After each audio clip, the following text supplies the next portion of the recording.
ಹರೇ ಕೃಷ್ಣ. ಎಲ್ಲರಿಗೂ ನಾನು ಇವತ್ತಿನ ಭಾನುವಾರದ ಈ ಸತ್ಸಂಗ ಕಾರ್ಯಕ್ರಮಕ್ಕೆ ನಾನು ಸ್ವಾಗತವನ್ನು ಕೊಡ್ತೇನೆ. ಈ ತಿಂಗಳು ತುಂಬಾ ವಿಶೇಷವಾಗಿದೆ, ಗೀತಾ ಜಯಂತಿಯ ತಿಂಗಳು. ಆಮೇಲೆ ನಮ್ಮೆಲ್ಲರಿಗೂ ಭಕ್ತಿನಲ್ಲಿ ಕೆಲವು ಬಾರಿ ಪ್ರಶ್ನೆ ಬರ್ಬೋದು. ಯಾರೆಲ್ಲ ಭಕ್ತಿ ಆಲ್ರೆಡಿ ಮಾಡೋದನ್ನ ಪ್ರಾರಂಭ ಮಾಡಿರ್ತಾರೆ, ಯಾಕೆ ನಾವು ಕೆಲವು ಬಾರಿ ಬೇರೆಯವ್ರಿಗೆ ಹೋಗಿ ಭಕ್ತಿ ಮಾಡೋದಕ್ಕೆ ಹೇಳ್ಬೇಕು? ನಾವು ಸ್ವಯಂ ಮಾಡಿದ್ರೆ ಸಾಕಾಗತ್ತಲ್ಲ, ನಾವು ನಮ್ಮ ಉದ್ಧಾರ ಮಾಡ್ಕೊಳ್ಬೇಕು, ಬೇರೆಯವ್ರಿಗೆ ಹೋಗಿ ಯಾಕೆ ಹೇಳ್ಬೇಕು? ಈ ಪ್ರಶ್ನೆ ಕೆಲವು ಬಾರಿ ಬರುತ್ತೆ. ಇಲ್ಲ, ನಾವು ಭಕ್ತಿ ಮಾಡ್ತಾ ಇರುವಾಗ ಎಷ್ಟು ನಾನು ಪ್ರಚಾರ ಕಾರ್ಯ ಮಾಡೋದ್ರಲ್ಲಿ ತೊಡಗಬೇಕು, ಎಷ್ಟು ನಾನು ಸ್ವಯಂ ಭಕ್ತಿಯನ್ನ ಬೆಳೆಸೋದ್ರಲ್ಲಿ ನಾನು ಇರಬೇಕು? ಈ ಪ್ರಶ್ನೆಗಳು ಕೆಲವು ಬಾರಿ ಬರುತ್ತೆ ನಾವು ಭಕ್ತಿ ಮಾಡ್ತಾ ಇರುವಾಗ. ಇವತ್ತು ನಾನು ಸ್ವಲ್ಪ ಅದರ ಮೇಲೆ ಈ ಚರ್ಚೆಯನ್ನ ಮಾಡೋಣ. ಕೆಲವು ಬಾರಿ ಅನ್ಸುತ್ತೆ ಪರೋಪಕಾರದ ಲಕ್ಷಣ ಎಷ್ಟು ನಮ್ಮ ಭಕ್ತಿನಲ್ಲಿ ನಮಗೆ ಸಹಾಯ ಮಾಡುತ್ತೆ. ಈ ಪ್ರಶ್ನೆ ಕೆಲವು ಬಾರಿ ಇರುತ್ತೆ. ಈ ಎಲ್ಲಾ ಪ್ರಶ್ನೆಗಳಿಗೆ ಉತ್ತರ ಇವತ್ತು ನಮಗೆ ಪ್ರಹ್ಲಾದ್ ಮಹಾರಾಜರ ಒಂದು ಶ್ಲೋಕದಿಂದ ಗೊತ್ತಾಗುತ್ತೆ. ನಾವು ಪ್ರಹ್ಲಾದ್ ಮಹಾರಾಜರ ಈ ಶ್ಲೋಕವನ್ನ ಹೇಳೋಣ, ಅದಾದ್ಮೇಲೆ ನಾವು ಪ್ರಾರಂಭ ಮಾಡೋಣ. ಪ್ರಭುಪಾದರು ಒಂದು ಬಾರಿ ಅವ್ರಿಗೆ ಒಬ್ರು ಪ್ರೆಸ್ ರಿಪೋರ್ಟರ್ ಬಂದು ಕೇಳ್ತಾ ಇದ್ರು. ಅವ್ರು ಯಾವಾಗ್ಲೂ ಕ್ರಿಟಿಕಲ್ ಕ್ವಶನ್ಸ್ ಕೇಳ್ತಾ ಇದ್ರು. ಪ್ರಭುಪಾದರು, ಎಷ್ಟು ನೀವು ನಿಮ್ಮ ಆಂದೋಲನದಲ್ಲಿ ಎಲ್ಲರಿಗೂ ಪುಸ್ತಕ ಬುಕ್ಸ್ ಓದಿ, ಇಲ್ಲ ಅಂದ್ರೆ ಬುಕ್ಸ್ ಡಿಸ್ಟ್ರಿಬ್ಯೂಟ್ ಮಾಡಿ ಅಂತ ಎಷ್ಟು ಹೇಳ್ತಾ ಇದ್ರಿ, ಅವ್ರೇನು ಬುಕ್ ವರ್ಮ್ಸ್ ಆಗ್ಬಿಡ್ಬೇಕಾ ಅಂತ ಕೇಳ್ತಾ ಇದ್ರು. ಬುಕ್ ವರ್ಮ್ಸ್ ಅಂದ್ರೆ ಏನ್ ಗೊತ್ತು ಹೇಳ್ತಾರಲ್ಲ, ಅಂತ ಹೇಳಿದ್ರೆ ಯಾವಾಗ್ಲೂ ಪುಸ್ತಕದಲ್ಲೇ ಮುಖ ಇಟ್ಟಿರ್ತಾರೆ, ಆಮೇಲೆ ಆ ಪುಸ್ತಕದಲ್ಲೇ ಮುಳುಗೋಗ್ಬಿಟ್ಟಿರ್ತಾರೆ. ಆ ರೀತಿ ಆಗೋಗ್ಬಿಡ್ಬೇಕಾ ಜನರು? ಆಗ ಪ್ರಭುಪಾದರು, ಆಗ ಈಗ ಗೊತ್ತಿರ್ಲಿಲ್ಲ, ಪ್ರಭುಪಾದರ ಸಮಯದಲ್ಲಿ ಫೇಸ್ಬುಕ್ ಇರ್ಲಿಲ್ಲ, ಆಗ ಬರೀ ಬುಕ್ಸ್ ಇರ್ತಾ ಇತ್ತು. ಅದಕ್ಕೋಸ್ಕರ ಅಲ್ಲಿ ಬರೀ ಬುಕ್ ಜಾಸ್ತಿ ಜನ ಓದ್ತಾ ಇದ್ರು. ಆದ್ರೆ ಈಗಿನ ಕಾಲದಲ್ಲಿ ಬುಕ್ಕೇ ಇಲ್ಲ, ಆ ಬುಕ್ ಫೇಸ್ಬುಕ್ ಅಲ್ಲಿ ಮುಳುಗೋಗ್ಬಿಟ್ಟಿದೆ. ಆದ್ರೆ ಪ್ರಭುಪಾದರು ಈಗ ಇರ್ತಾ ಇದ್ದಿದ್ರೆ ಪ್ರಭುಪಾದರು ಬೇರೆ ಏನಾದ್ರು ಹೇಳ್ತಾ ಇದ್ರು. ಆದ್ರೆ ಪ್ರಭುಪಾದರು ಒಂದು ವಿಶೇಷವಾಗಿ ಅವ್ರಿಗೆ ಉತ್ತರ ಕೊಟ್ರು. ಅವ್ರು ಹೇಳ್ತಾ ಇದ್ರು, ನಾವು ಇದು ಬುಕ್ ವಾರ್ಮ್ಸ್ ಆಗೋದು ಒಳ್ಳೇದು. ಯಾಕೆಂದ್ರೆ ನಮ್ಮ ಪುಸ್ತಕಗಳು ಸಾಮಾನ್ಯವಾದಂತ ಪುಸ್ತಕಗಳೆಲ್ಲ, ದೇ ಆರ್ ಟ್ರಾನ್ಸೆಂಡೆಂಟಲ್ ಬುಕ್ಸ್. ಅದಕ್ಕೋಸ್ಕರ ಟ್ರಾನ್ಸೆಂಡೆಂಟಲ್ ಬುಕ್ ವಾರ್ಮ್ಸ್ ಆದ್ರೆ ಒಳ್ಳೇದು. ಈ ಟ್ರಾನ್ಸೆಂಡೆಂಟಲ್ ಬುಕ್ ವಾರ್ಮ್ ಏನಾರು ಆಗಿಲ್ಲ ಅಂತ ಹೇಳಿದ್ರೆ ಏನಾಗ್ತಾರೆ, ಅವರು ಈ ಸಂಪೂರ್ಣ ಜನ್ಮ ಸಂಸಾರದ ಚಕ್ರದಲ್ಲಿ ತಿರುಗಿ ಅವರು they'll become again stool worms. ಆಮೇಲೆ ಕೊಳಚೆ ಪ್ರದೇಶಗಳಲ್ಲಿ ಹುಳುಗಳಾಗ್ಬಿಡ್ಬೇಕಾಗತ್ತೆ. ಅದರ ಬದಲು ಈ ಪುಸ್ತಕಕ್ಕೇನಾದ್ರೂ ಆ ಆಸಕ್ತಿನಾದ್ರು ಇದ್ರೆ ಇದನ್ನೂ ಉತ್ತಮ. ಪ್ರಭುಪಾದರು ಹೇಳ್ತಾ ಇದ್ರು. ಆ ರೀತಿ ನಾವು ಪ್ರಭುಪಾದರಿಂದ ಎಷ್ಟೊಂದು ಕಲಿಬಹುದು. ಪ್ರಭುಪಾದರ ಆಸಕ್ತಿ, ಅವರ ಹೃದಯ ಇತ್ತು. ಹೇಗಾದ್ರೂ ಮಾಡಿ ಕೆಲವು ಬಾರಿ ನಾನು ಇದು ಇನ್ನೂ ಸ್ವಲ್ಪ ಈ ಶ್ಲೋಕ ಆದ್ಮೇಲೆ ಇನ್ನು ಕೆಲವು ವಿವರಣೆಯನ್ನ ಕೊಡ್ತೇನೆ. ಯಾಕೆ ಪ್ರಭುಪಾದರ ಪುಸ್ತಕಗಳು ಯಾಕೆ ಅಷ್ಟೊಂದು ವಿಶೇಷ, ಇದೆಲ್ಲ ನಾನು ಸ್ವಲ್ಪ ಈ ಶ್ಲೋಕದ ಆದ್ಮೇಲೆ ಚರ್ಚೆ ಮಾಡ್ತೀನಿ. ತಾವೆಲ್ಲರೂ ಭಾಗವತಂ ನಿಮ್ಮ ಮೊಬೈಲ್ ಅಲ್ಲಿ ಇದ್ರೆ ತಾವೆಲ್ಲರೂ ಓಪನ್ ಮಾಡ್ಬೋದು. 7:9:44 7ನೇ ಸ್ಕಂದ 9ನೇ ಅಧ್ಯಾಯ 44ನೇ ಶ್ಲೋಕ. ಯಾರು ಮೊಬೈಲ್ ಇದೆ ಬೇಕಾರೋ ಅದನ್ನ ತೆಗಿಬಹುದು. ನಾನೊಂದು ಶ್ಲೋಕವನ್ನ ತಮ್ಮೆಲ್ಲರಿಗೂ ಹೇಳ್ತೀನಿ. ಸಿಕ್ತು ಎಲ್ಲರಿಗೂ? ಪ್ರಾಯೇಣ ದೇವಮುನಯ ಸ್ವವಿಮುಕ್ತಿ ಕಾಮಾ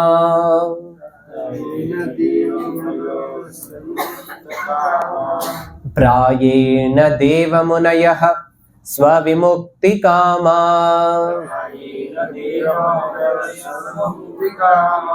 ಮೌನಂ ಚರಂತಿ ವಿಜನೆ ನ ಪರಾರ್ಥ ನಿಷ್ಠಾಃ ಮೌನಂ ಚರಂತಿ ವಿಜನೆ ನ ಪರಾರ್ಥ ನಿಷ್ಠಾಃ ನೈತಾನ್ ವಿಹಾಯ ಕೃಪಣಾನ್ ವಿಮುಮುಕ್ಷಯೇಕೋ ನೈತಾನ್ ವಿಹಾಯ ಕೃಪಣಾನ್ ವಿಮುಮುಕ್ಷ ಏಕೋ ನಾಣ್ಯಂ ತ್ವದಸ್ಯ ಶರಣಂ ಭ್ರಮತೋನು ಪಶ್ಯೇ ನಾಣ್ಯಂ ತ್ವದಸ್ಯ ಶರಣಂ ಭ್ರಮತೋನು ಪಶ್ಯೇ. ಯಾರಾದ್ರೂ ಒಬ್ರು ಭಕ್ತರು ಹೇಳ್ಬೋದು ಶ್ಲೋಕ? ಯಾರಾದ್ರೂ ಇದ್ರೆ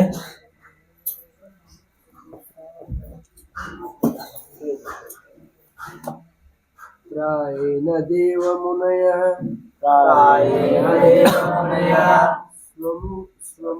ಸ್ವವಿಮುಕ್ತಿ ಕಾಮ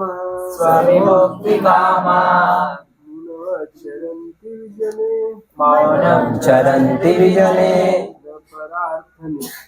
ನ ಪರಾರ್ಥನಿಷ್ಠಾ ವಿಹಾಯ ಕೃಪಣಾನ್ ವಿಮುಮುಕ್ಷ ಏಕೋ ನಾಣ್ಯಂ ತ್ವದಸ್ಯ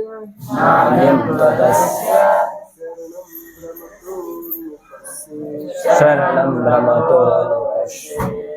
ಹರೇ ಕೃಷ್ಣ. ಈ ಶ್ಲೋಕ ಪ್ರಹ್ಲಾದ್ ಮಹಾರಾಜರು ಯಾರ ಮುಂದೆ ಹೇಳ್ತಾ ಇದ್ದಾರೆ? ನರಸಿಂಹದೇವರ ಮುಂದೆ ಹೇಳ್ತಾ ಇದ್ದಾರೆ. ಈ ಶ್ಲೋಕದ ಅನುವಾದ ಈ ರೀತಿ ಇದೆ, ನಾನು ಇದನ್ನು ಓದ್ತೇನೆ. ನನ್ನ ಪ್ರಿಯ ಪ್ರಭು ನರಸಿಂಹ ಸ್ವಾಮಿಯೇ, ನಾನು ಅನೇಕ ಶ್ರೇಷ್ಠರಾದ ಮುನಿಗಳನ್ನು ನೋಡಿದ್ದೇನೆ.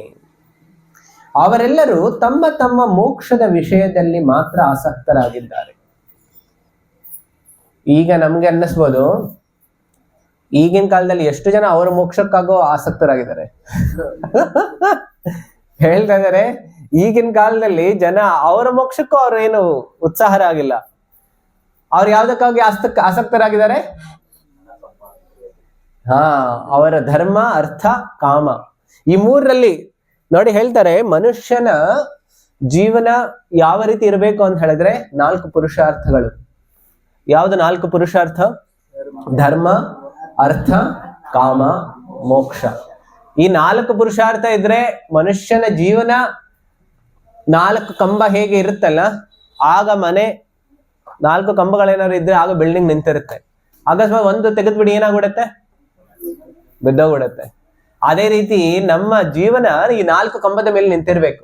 ಯಾವ್ದಂತ ಹೇಳಿದ್ರೆ ಧರ್ಮ, ಅರ್ಥ, ಕಾಮ, ಮೋಕ್ಷ. ಕೆಲವು ಬಾರಿ ಅನ್ಸುತ್ತೆ ಜೀವನ ಇರೋದು ಎಂಜಾಯ್ ಮಾಡೋದಕ್ಕೆ, ಮೊದಲು ಭಗವಂತ ಕೊಟ್ಟಿರೋದು ಎಂಜಾಯ್ ಮಾಡೋದಕ್ಕೆ. ಎಷ್ಟು ಜನಕ್ಕೆ ಸರಿ ಅನ್ಸುತ್ತೆ?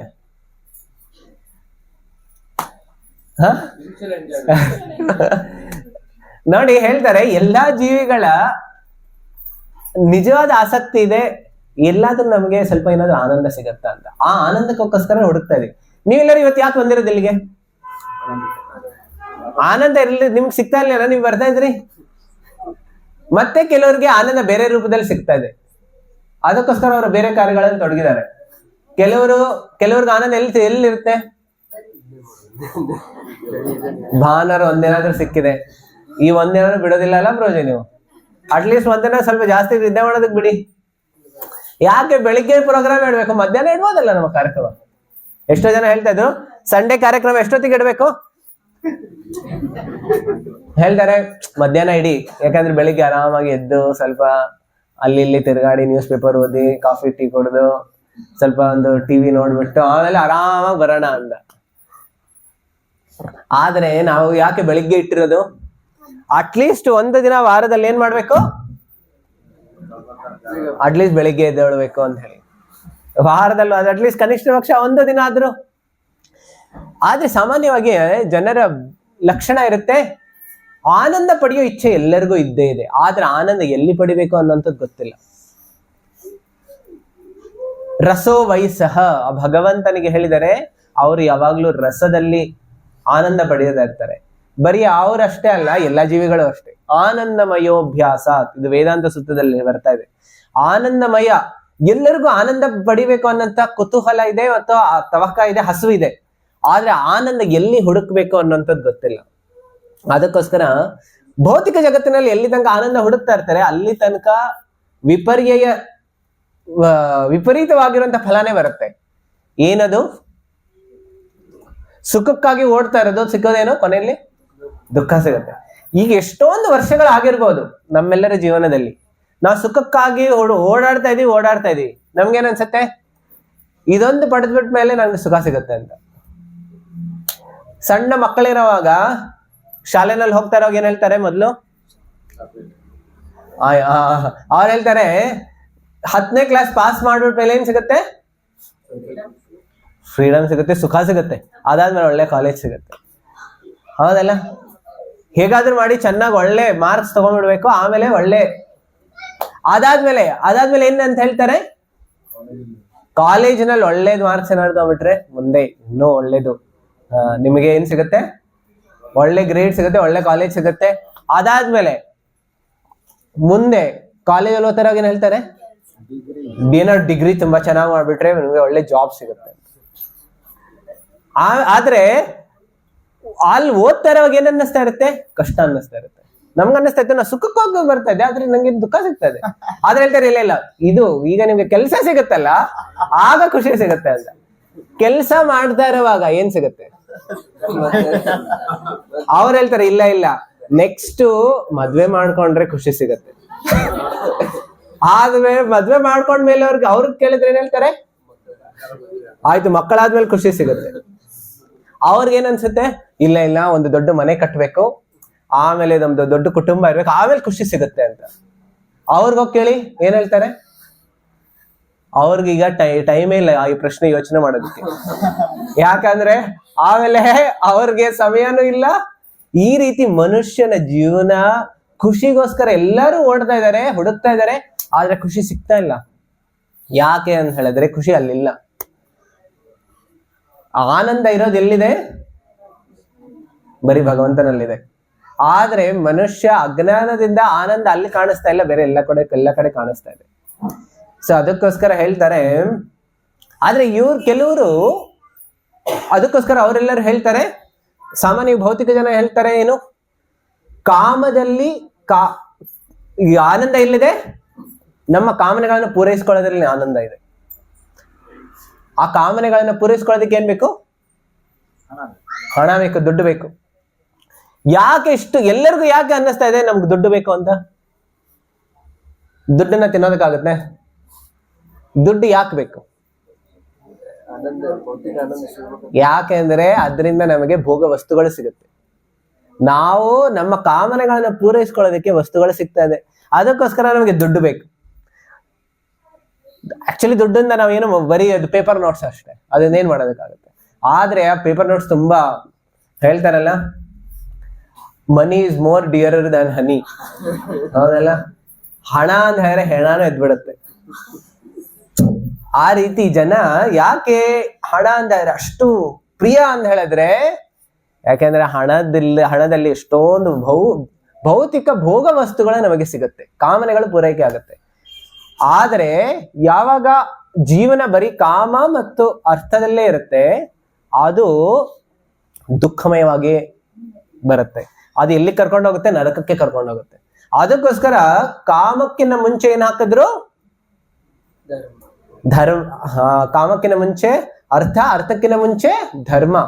ಯಾವಾಗ ಧರ್ಮ ಅನ್ನುವಂಥದ್ದು ಜ್ಞಾನ ಇರೋದಿಲ್ಲ, ಆ ಕಾಮ ಅರ್ಥ ಬರೀ ನಮಗೆ ದುಃಖನೇ ಕೊಡೋದು. ಅದಷ್ಟೇ ಅಲ್ಲ, ಮುಂಚೆ ಧರ್ಮ, ಕೊನೆಯಲ್ಲಿ ಮೋಕ್ಷ ಇಟ್ಟಿದ್ದಾರೆ. ಗುರಿ ಎಲ್ಲಿರ್ಬೇಕು, ಮೋಕ್ಷಕ್ಕಾಗಿರ್ಬೇಕು. ಯಾವಾಗ ಗುರಿ ತಪ್ಪು ಬಿಡುತ್ತೆ, ಗಾಡಿ ಎಲ್ಲೋಗುತ್ತೆ, ಬಿದ್ಬಿಡುತ್ತೆ ಗಾಡಿ. ಅದೇ ರೀತಿ ನರಕದ ದಾರಿ ದೊಡ್ಡದಾಗಿ ತೆಗೆದುಕೊಳ್ಳುತ್ತೆ. ಅದಕ್ಕೋಸ್ಕರ ಹೇಳ್ತಾರೆ ಧರ್ಮ ಮತ್ತು ಮೋಕ್ಷ ಇದು ಎರಡು ತುಂಬಾ ಮುಖ್ಯವಾಗಿದೆ. ಆದ್ರೆ ಈಗಿನ ಕಾಲದಲ್ಲಿ ಧರ್ಮದ ಬಗ್ಗೆ ಯಾರಿಗೂ ಪರಿವೇನೇ ಇಲ್ಲ. ಮೋಕ್ಷದ ಬಗ್ಗೆ, ಮೋಕ್ಷ ಅಂದ್ರೆ ಏನು ಅಂತಾನೆ ಗೊತ್ತಿಲ್ಲ. ಇನ್ನು ಅದ್ರ ಬಗ್ಗೆ ಯೋಚನೆ ಮಾಡೋದು ಎಲ್ಲಿಂದ ಅಂತ. ಈಗ ಇಲ್ಲಿ ಪ್ರಶ್ನೆ ಕೇಳಿದ್ರೆ, ತಮ್ಮೆಲ್ಲರೂ ಸತ್ಸಂಗ ಅಟೆಂಡ್ ಮಾಡ್ತಾ ಇದ್ದೀರಿ, ತಮ್ಮೆಲ್ಲರೂ ಗೊತ್ತಿರುತ್ತೆ. ಆದ್ರೆ ಸಾಮಾನ್ಯವಾಗಿ ಜನರಿಗೆ ಮೋಕ್ಷ ಅಂತ ಹೇಳಿದ್ರೆ ಏನಂತ ಹೇಳ್ತಾರೆ, ಏನ್ ಹೇಳ್ತಾರೆ? ಯಾರಾದ್ರೂ ಹೇಳ್ಬೋದು ಮೋಕ್ಷದ ಡೆಫಿನೇಷನ್ ಏನ್ ಹೇಳ್ತಾರೆ? ಭಗವಂತನ ಸೇವೆ ಮಾಡ. ಅದು ನಮ್ಮ ಭಕ್ತರು ಆಲ್ರೆಡಿ ಭಗವಂತನ ಸೇರ್ಕೊಂಡ್ಬಿಡೋದು. ಆಯ್ತು. ಎಷ್ಟೋ ಜನ ಹೇಳ್ತಾರೆ ಸ್ವರ್ಗಕ್ಕೆ ಹೋಗೋದು ಅಂತ ಹೇಳ್ತಾರೆ. ಮೋಕ್ಷ ಅಂತ ಹೇಳಿದ್ರೆ ಇಲ್ಲಿ ಸ್ವರ್ಗಕ್ಕೆ ಹೋಗೋದು ಅಂತ. ಆದ್ರೆ ಸ್ವರ್ಗ ಎಲ್ಲಿದೆ? ಭೌತಿಕ ಜಗತ್ತಿನಲ್ಲೇ ಇದೆ. ಸೊ ಈ ರೀತಿಯಿಂದ ಎಷ್ಟೊಂದು ತಪ್ಪು ಕಲ್ಪನೆಗಳಿದೆ. ಆಮೇಲೆ ಜನರಿಗೆ ಅವರ ಜೀವನದ ಧ್ಯೇಯನೇ ಗೊತ್ತಿಲ್ಲ. ಯಾವಾಗ ಜೀವನದ ಧ್ಯೇಯ ಗೊತ್ತಿರೋದಿಲ್ಲ, ಗಾಡಿ ಸರಿಯಾಗಿ ಮುಂದೆ ಹೋಗೋದಿಲ್ಲ. ಅದಕ್ಕೋಸ್ಕರ ನಾವು ಯಾಕೆ ಸತ್ಸಂಗ ಅಟೆಂಡ್ ಮಾಡ್ಬೇಕು ಅಂತ ಹೇಳಿದ್ರೆ, ಕನಿಷ್ಠ ಪಕ್ಷ ಮನುಷ್ಯನ ದೇಹ ಸಿಕ್ಕಿರೋದು ಯಾವ್ದಕ್ಕೆ? ಉದ್ಧಾರ ಮಾಡ್ಕೊಳ್ಳೋದಕ್ಕೆ. ಉದ್ಧಾರ ಮಾಡ್ಕೊಳ್ಳೋದು ಹೇಗೆ? ಸೊ ನಾವು ಒಳ್ಳೆ ಜ್ಞಾನ ಪಡ್ಕೊಂಡ್ರೆ ನಮ್ಮ ಜೀವನದ ಗಾಡಿ ಸರಿಯಾಗಿ ಮುಂದೆ ಹೋಗೋದಕ್ಕೆ. ಅದಕ್ಕೋಸ್ಕರ ಜ್ಞಾನ ಪಡ್ಕೊಳ್ಳೋದು ತುಂಬಾ ಮುಖ್ಯವಾಗಿದೆ. ಅಟ್ಲೀಸ್ಟ್ ವಾರದಲ್ಲಿ ಒಂದು ದಿನ ನಾವು ಸತ್ಸಂಗ ಅಟೆಂಡ್ ಮಾಡ್ತೀವಲ್ಲ, ಅಟ್ಲೀಸ್ಟ್ ಭಗವಂತನ ಈ ಭಗವದ್ಗೀತೆ ಭಾಗವತ ಜ್ಞಾನ ಸಿಗುತ್ತಲ್ಲ, ನಮ್ಮ ಮನುಷ್ಯನ ಜನ್ಮ ಸಫಲ ಆಗೋಗ್ಬಿಡತ್ತೆ. ಇದರಲ್ಲಿ ಹೇಳ್ತಾ ಇದಾರೆ, ಆದ್ರೆ ಸಾಮಾನ್ಯವಾಗಿ ಜನ ಧರ್ಮ ಅರ್ಥ ಕಾಮದಲ್ಲೇ ಉಳಿದಿರ್ತಾರೆ, ಮೋಕ್ಷದ ಯಾರು ಆಲೋಚನೆ ಮಾಡೋದಿಲ್ಲ. ಆದ್ರೆ ತುಂಬಾ ಕಡಿಮೆ ಕೆಲವರು ವಿಶೇಷವಾದಂತಹ ವಿರಳವಾಗಿರುವಂತಹ ಜನ ಇದ್ದಾರೆ, ಅವರು ಮೋಕ್ಷದ ದಾರಿಯಲ್ಲಿ ನಡೀತಾ ಇರ್ತಾರೆ. ಬರೀ ಅವ್ರಿಗೆ ಪರಿಚಯ ಇರೋದಷ್ಟೇ ಅಲ್ಲ, ಮೋಕ್ಷದ ದಾರಿನಲ್ಲಿ ನಡೀತಾರೆ. ಮೋಕ್ಷದ ದಾರಿನಲ್ಲಿ ನಡೆಯೋರು ಏನ್ ಮಾಡ್ಬೇಕು? ಮೋಕ್ಷದ ದಾರಿನಲ್ಲಿ ನಡಿಬೇಕು ಅಂದ್ರೆ ಏನ್ ಮಾಡ್ಬೇಕಾಗತ್ತೆ? ಆಗ ಅವ್ರಿಗೆ ಗೊತ್ತಿರ್ಬೇಕು, ಈ ಭೌತಿಕ ಜಗತ್ತಿನ ಜನರು ಎಲ್ಲರೂ ಹೇಳ್ತಾ ಇದಾರಲ್ಲ, ಭೌತಿಕ ಜಗತ್ತಿನ ಜನರೆಲ್ಲರೂ ಹೇಳ್ತಾ ಇದ್ದಾರೆ, ಈ ಭೌತಿಕ ಜಗತ್ತಿನಲ್ಲಿ ನಾನು ಏನಾದರೂ ಸಾಧನೆ ಮಾಡಿದ್ರೇನೆ ನನ್ನ ಜೀವನ ಸಫಲ ಅಂತ ತಿಳ್ಕೊಳ್ತಾರೆ. ಆದ್ರೆ ಭೌತಿಕ ಜೀವನದಲ್ಲಿ ಸಾಧನೆ ಮಾಡಿ ಪಡ್ಕೊಂಡ್ರು ಅದು ಹೆಚ್ಚು ಕಾಲ ಉಳಿಯೋದಿಲ್ಲ. ಅದಕ್ಕೋಸ್ಕರ ಮೋಕ್ಷದ ಸಾಧನೆ ಮಾಡಬೇಕು ಅಂತ ಯಾರು ಹೋಗ್ತಾ ಇರ್ತಾರಲ್ಲ, ಅವ್ರು ಇದಕ್ಕಿಂತ ಸ್ವಲ್ಪ ಶ್ರೇಷ್ಠರು.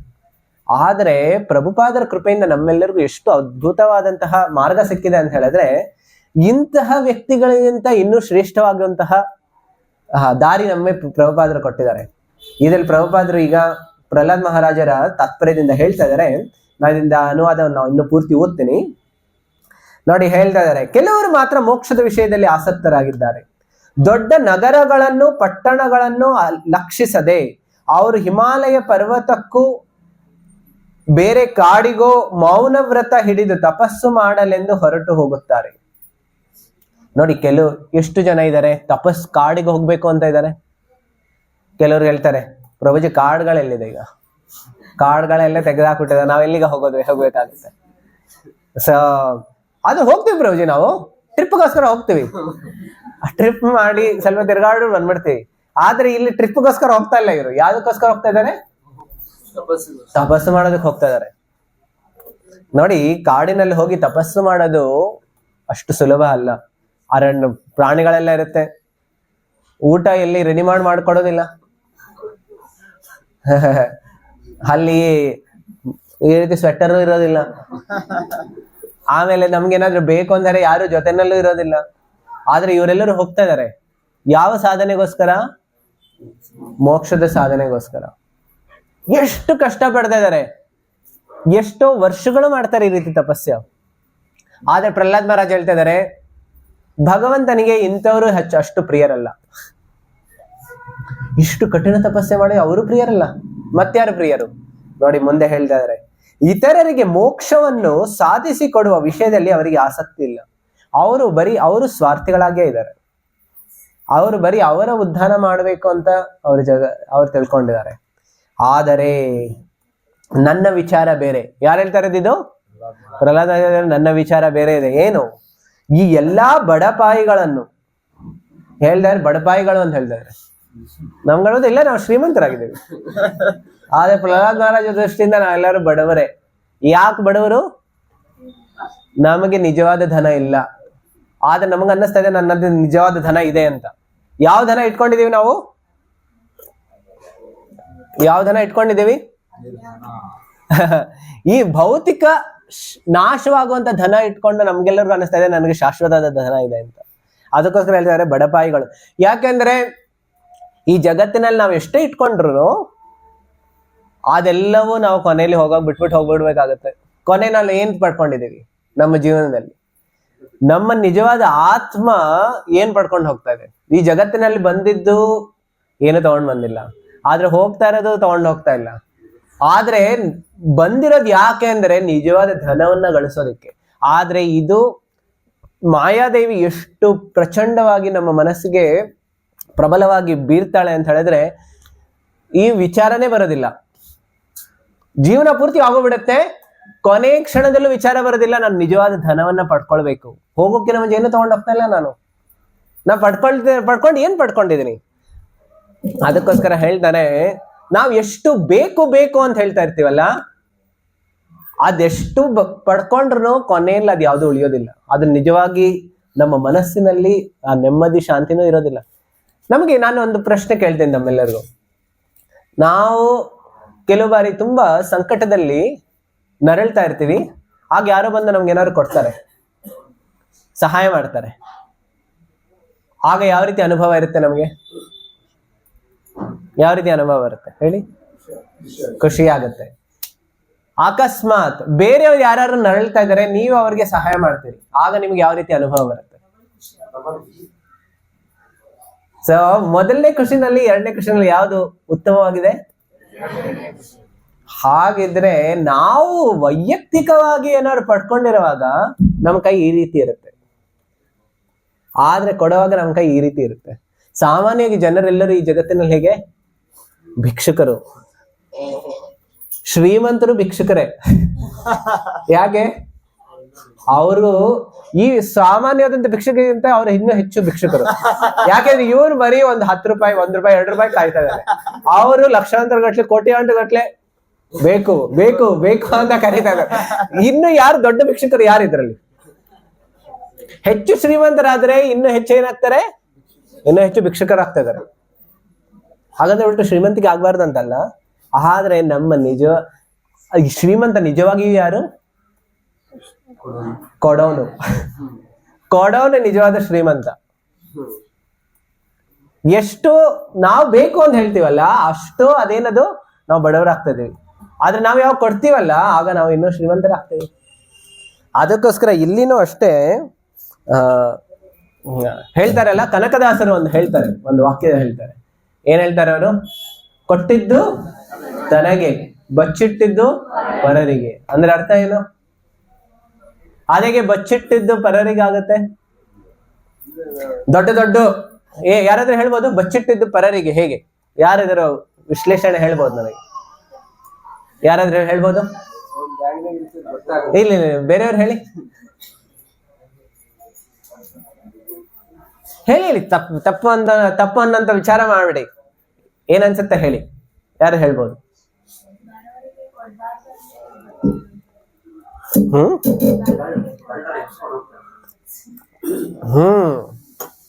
ನಾವೇನು ಏನ್ ಬಚ್ಚಿಟ್ಟಿರ್ತೀವಲ್ಲ, ಸಾಮಾನ್ಯವಾಗಿ ಏನಾಗುತ್ತೆ? ಬಚ್ಚಿಟ್ಟಿರೋ ದುಡ್ಡು ಎಲ್ಲಿರುತ್ತೆ? ನಾವು ಲಾಕ್ ಮಾಡಿ ಇಟ್ಟಿರ್ತೀವಿ, ಹೌದಲ್ಲ? ಕೀ ಜೋಬಲ್ಲೇ ಇಟ್ಕೊಂಡಿರ್ತೀವಿ. ಆಗ ಮನೆಯವರೇ ಬಂದು ತಗೊಂಡೋಗ್ಬಿಡ್ತಾರೆ. ಆಗ ನಮ್ಗೆ ಅನ್ಸುತ್ತೆ ಏನಿದೆ, ಕಳ್ಳರು ತಗೊಂಡೋಗಿಲ್ಲ, ಬೇರೆ ಯಾರು ತಗೊಂಡೋಗಿಲ್ಲ, ಪರವಾಗಿಲ್ಲ ಅಂತ ಅನ್ಸುತ್ತೆ. ಆದ್ರೆ ಕೊನೆಗೆ ಅವರು ಅದನ್ನ ಉಪಯೋಗಿಸಿಲ್ಲ. ಕೆಲವು ಬಾರಿ ಕಳ್ಳರು ತಗೊಂಡೋಗ್ಬಿಡ್ತಾರೆ, ಕೆಲವು ಬಾರಿ ಗೌರ್ಮೆಂಟ್ ತಗೊಂಡೋಗ್ಬಿಡುತ್ತೆ, ಕೆಲವು ಬಾರಿ ಅವ್ರು ಯಾರು ತಗೊಂಡೋಗಿಲ್ಲ ಅಂದ್ರೆ ಇವರೇ ಅದನ್ನ ಹೋಗ್ಬಿಡ್ತಾರೆ, ನಮ್ಮ ಶರೀರ ಬಿಟ್ಟು ಹೋಗ್ಬಿಡುತ್ತೆ. ಆದ್ರೆ ಕೊನೆಯಲ್ಲಿ ಏನ್ ಸಿಕ್ತು ನಮಗೆ? ಅದಕ್ಕೋಸ್ಕರ ಕನಕದಾಸರು ಹೇಳ್ತಾ ಇದಾರೆ, ನಿಜವಾದ ಧನ ಏನು ಅಂತ ಹೇಳಿದ್ರೆ, ನಾವು ಯಾವಾಗ ಬೇರೆಯವ್ರು ಕೊಟ್ಟಿರ್ತೀವಲ್ಲ, ಅದು ನಿಜವಾಗಿ ನಮ್ಮ ಹತ್ರ ಇರುತ್ತೆ. ಇದು ಅರ್ಥ ಮಾಡ್ಕೊಳ್ಳೋದು ಕಷ್ಟ ಆಗುತ್ತೆ. ಅದೇಗೆ ಇಲ್ಲ, ಮೆಟೀರಿಯಲ್ ಅಲ್ಲಿ ಈಕ್ವೇಶನ್ ಇದು ವರ್ಕೇ ಆಗೋದಿಲ್ಲ.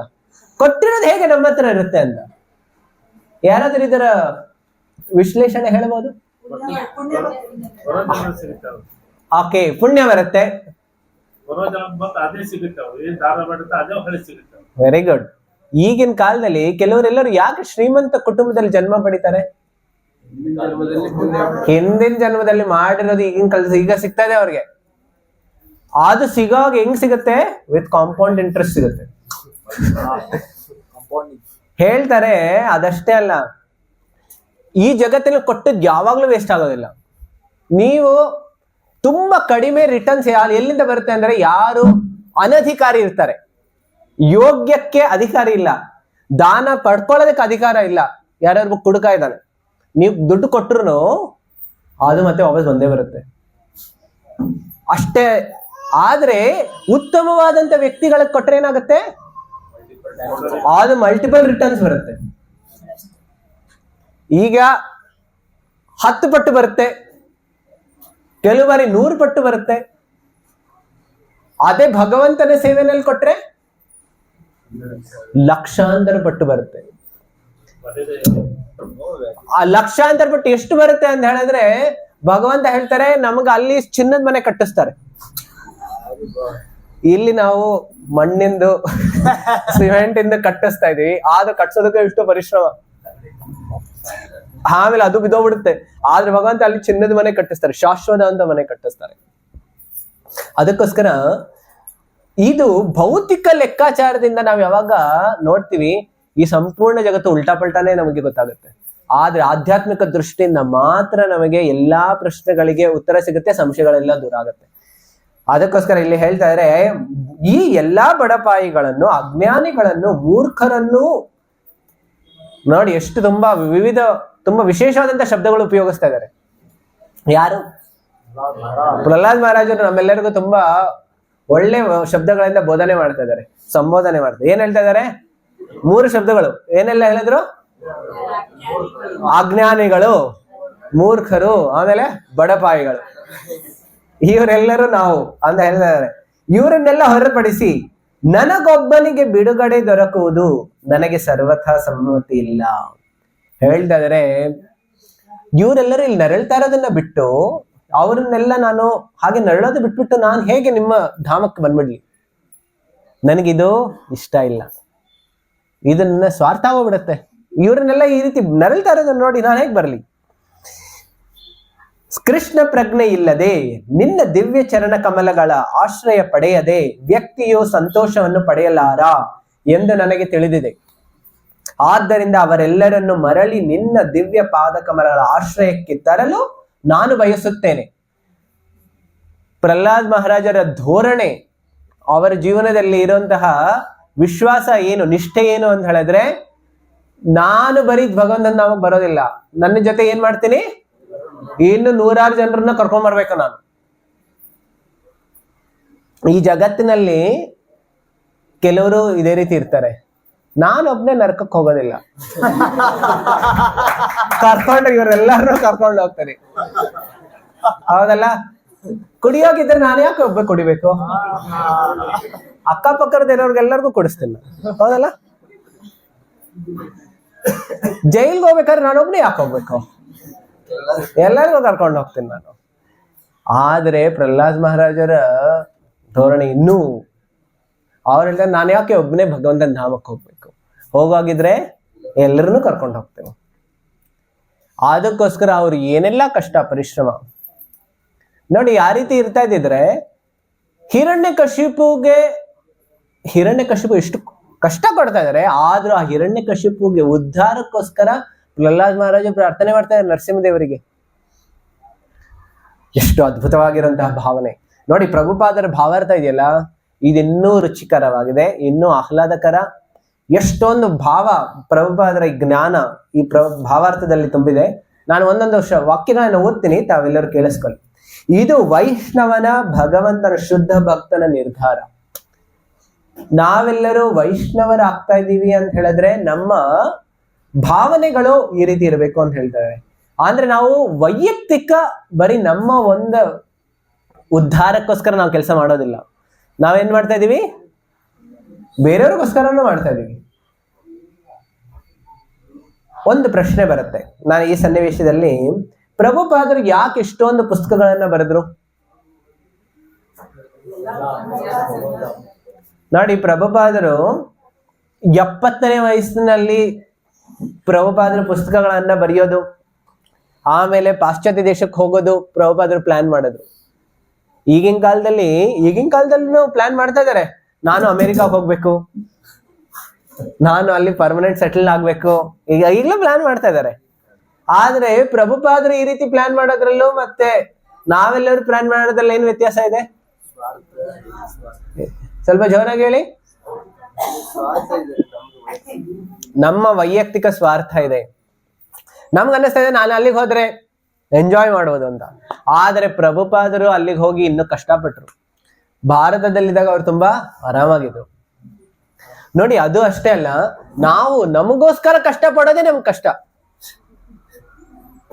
ನಮಗೋಸ್ಕರ ಒಳ್ಳೇದಾಗ್ತಾ ಇರೋದಕ್ಕೆ ಅದಕ್ಕೆ ಕಷ್ಟಪಟ್ಟು ಏನಾದ್ರು ಮಾಡೋದಕ್ಕೇನೆ ಕಷ್ಟ. ನಮಗೆ ಬೆಳಿಗ್ಗೆ ಇಲ್ಲಿ ಬರೋದು ಕಷ್ಟ ಆಗುತ್ತಲ್ಲ. ಏನಾರು ಹೇಳಿದ್ರೆ 7:15 ಆರತಿ ಆಗ್ತಾ ಇದೆ, ಎಷ್ಟು ಜನ ಇರ್ತಾರೆ? ಒಂದು 15 ಜನ. ಎಷ್ಟು ಜನ ಇದ್ರು ಇವತ್ತು ಬೆಳಿಗ್ಗೆ ಆರತಿಗೆ?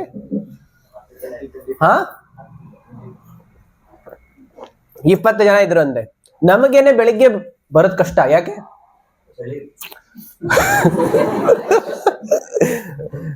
ಅಷ್ಟು ಬೇಗ ಪ್ರಭುಜಿ ಸ್ವಲ್ಪ ಅರ್ಥ ಮಾಡ್ಕೊಳ್ಳಿ ನಮ್ಮ ಕಷ್ಟನ. ಆದ್ರೆ ಪ್ರಭುಪಾದರು ಅವ್ರಿಗೋಸ್ಕರನು ಕಷ್ಟಪಟ್ಟಿಲ್ಲ. ಅವ್ರು ಯಾರಿಗೋಸ್ಕರ ಕಷ್ಟಪಡ್ತಾ ಇದಾರೆ? ನಮಗೋಸ್ಕರ. ಇದು ಇನ್ನೂ ಕಷ್ಟ. ಯಾಕಂದ್ರೆ ಬೇರೆಯವ್ರಿಗೋಸ್ಕರ ನಾವು ಕನಿಕರ ಪಟ್ಟು ನಾವು ಪರಿಶ್ರಮ ಪಡ್ತಾ ಇರೋದು, ದುಃಖವನ್ನ ಸಹಿಸ್ಕೊಳ್ತಾ ಇರೋದು, ಅದ್ರಲ್ಲಿ ಎಷ್ಟೊಂದು ದಯೆ ಭಾವನೆ ಇರಬೇಕು. ದಯೆ ಇಲ್ಲ ಅಂತ ಹೇಳಿದ್ರೆ ಕಷ್ಟ ಆಗೋದಿಲ್ಲ. ಒಂದು ಉದಾಹರಣೆಯನ್ನ ಕೊಡ್ತೀನಿ. ಒಂದು ಬಾರಿ ಒಬ್ಬ ಸಾಧು, ಅವರು ನದಿಯ ತೀರದಲ್ಲಿ, ಸಮುದ್ರ ತೀರದಲ್ಲಿ ಹೋಗ್ತಾ ಇದ್ರು. ಅಲ್ಲಿ ಬಂದು ಒಂದು ಚೇಳು ಒದ್ದಾಡ್ತಾ ಇತ್ತು, ಬಿದ್ಬಿಟ್ಟಿತ್ತು. ಅದನ್ನ ತೆಗೆದು ಹಾಕೋದಿಕ್ಕೆ ಆ ಸಾಧು ಪ್ರಯತ್ನ ಪಡ್ತಾ ಇದ್ರು. ಅದನ್ನ ಹಿಡಿತಾ ಇದ್ರು. ಅದನ್ನ ಹಿಡಿದು ತೆಗೆದು ಹಾಕೋದಿಕ್ಕೆ ಪ್ರಯತ್ನ ಪಡ್ತಾ ಇದ್ರು. ಅದು ಸಾಧುಗಳ ಕೈ ಹಿಡಿದಾಗ ಏನ್ ಮಾಡ್ತಾ ಇತ್ತು? ಅದು ಕಚ್ಬಿಡ್ತಾ ಇತ್ತು.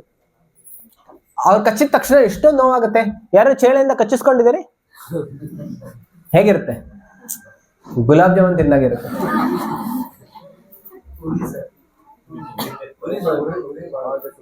ತುಂಬಾ ಉರಿಯುತ್ತೆ, ತುಂಬಾ ನೋವಾಗುತ್ತೆ.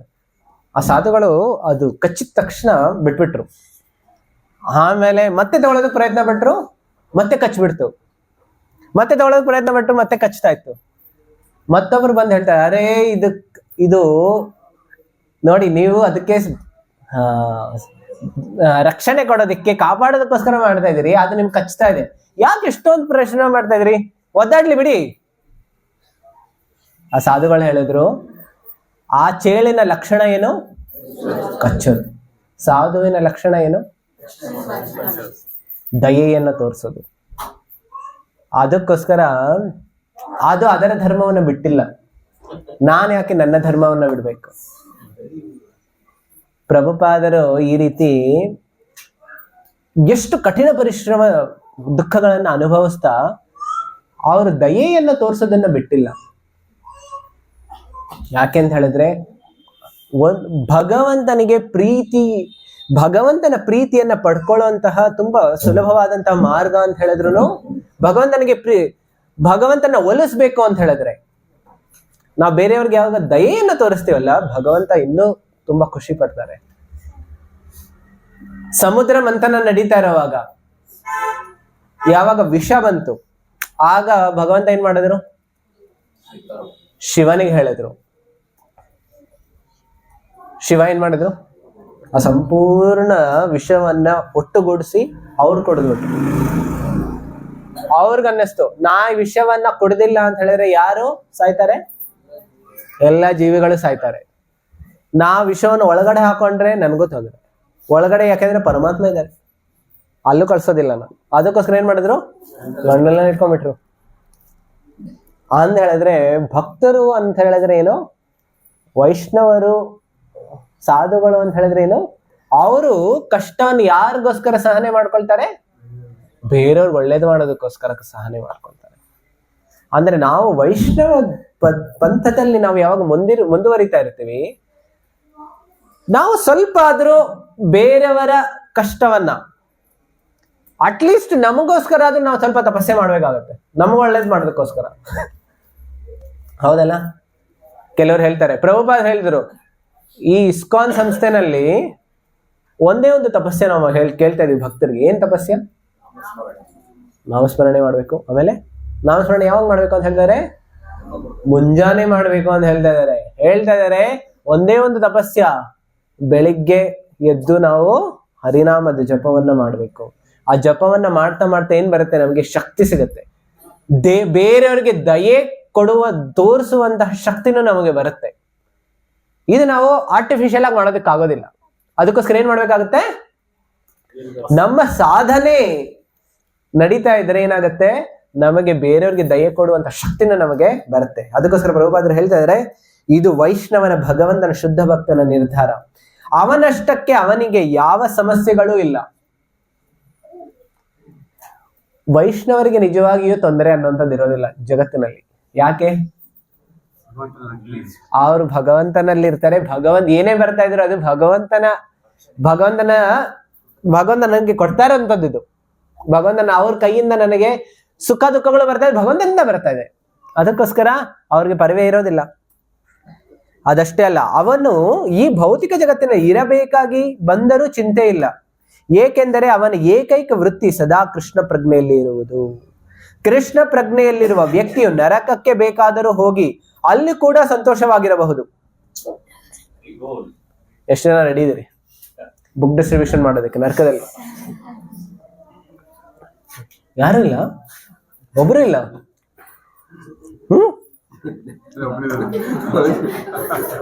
ಪ್ರಹ್ಲಾದ್ ಮರ ಈ ವಯಸ್ಸಿನಲ್ಲೇ ಇದ್ದು. ಹೋಗೋಣ ಯಾವಾಗ?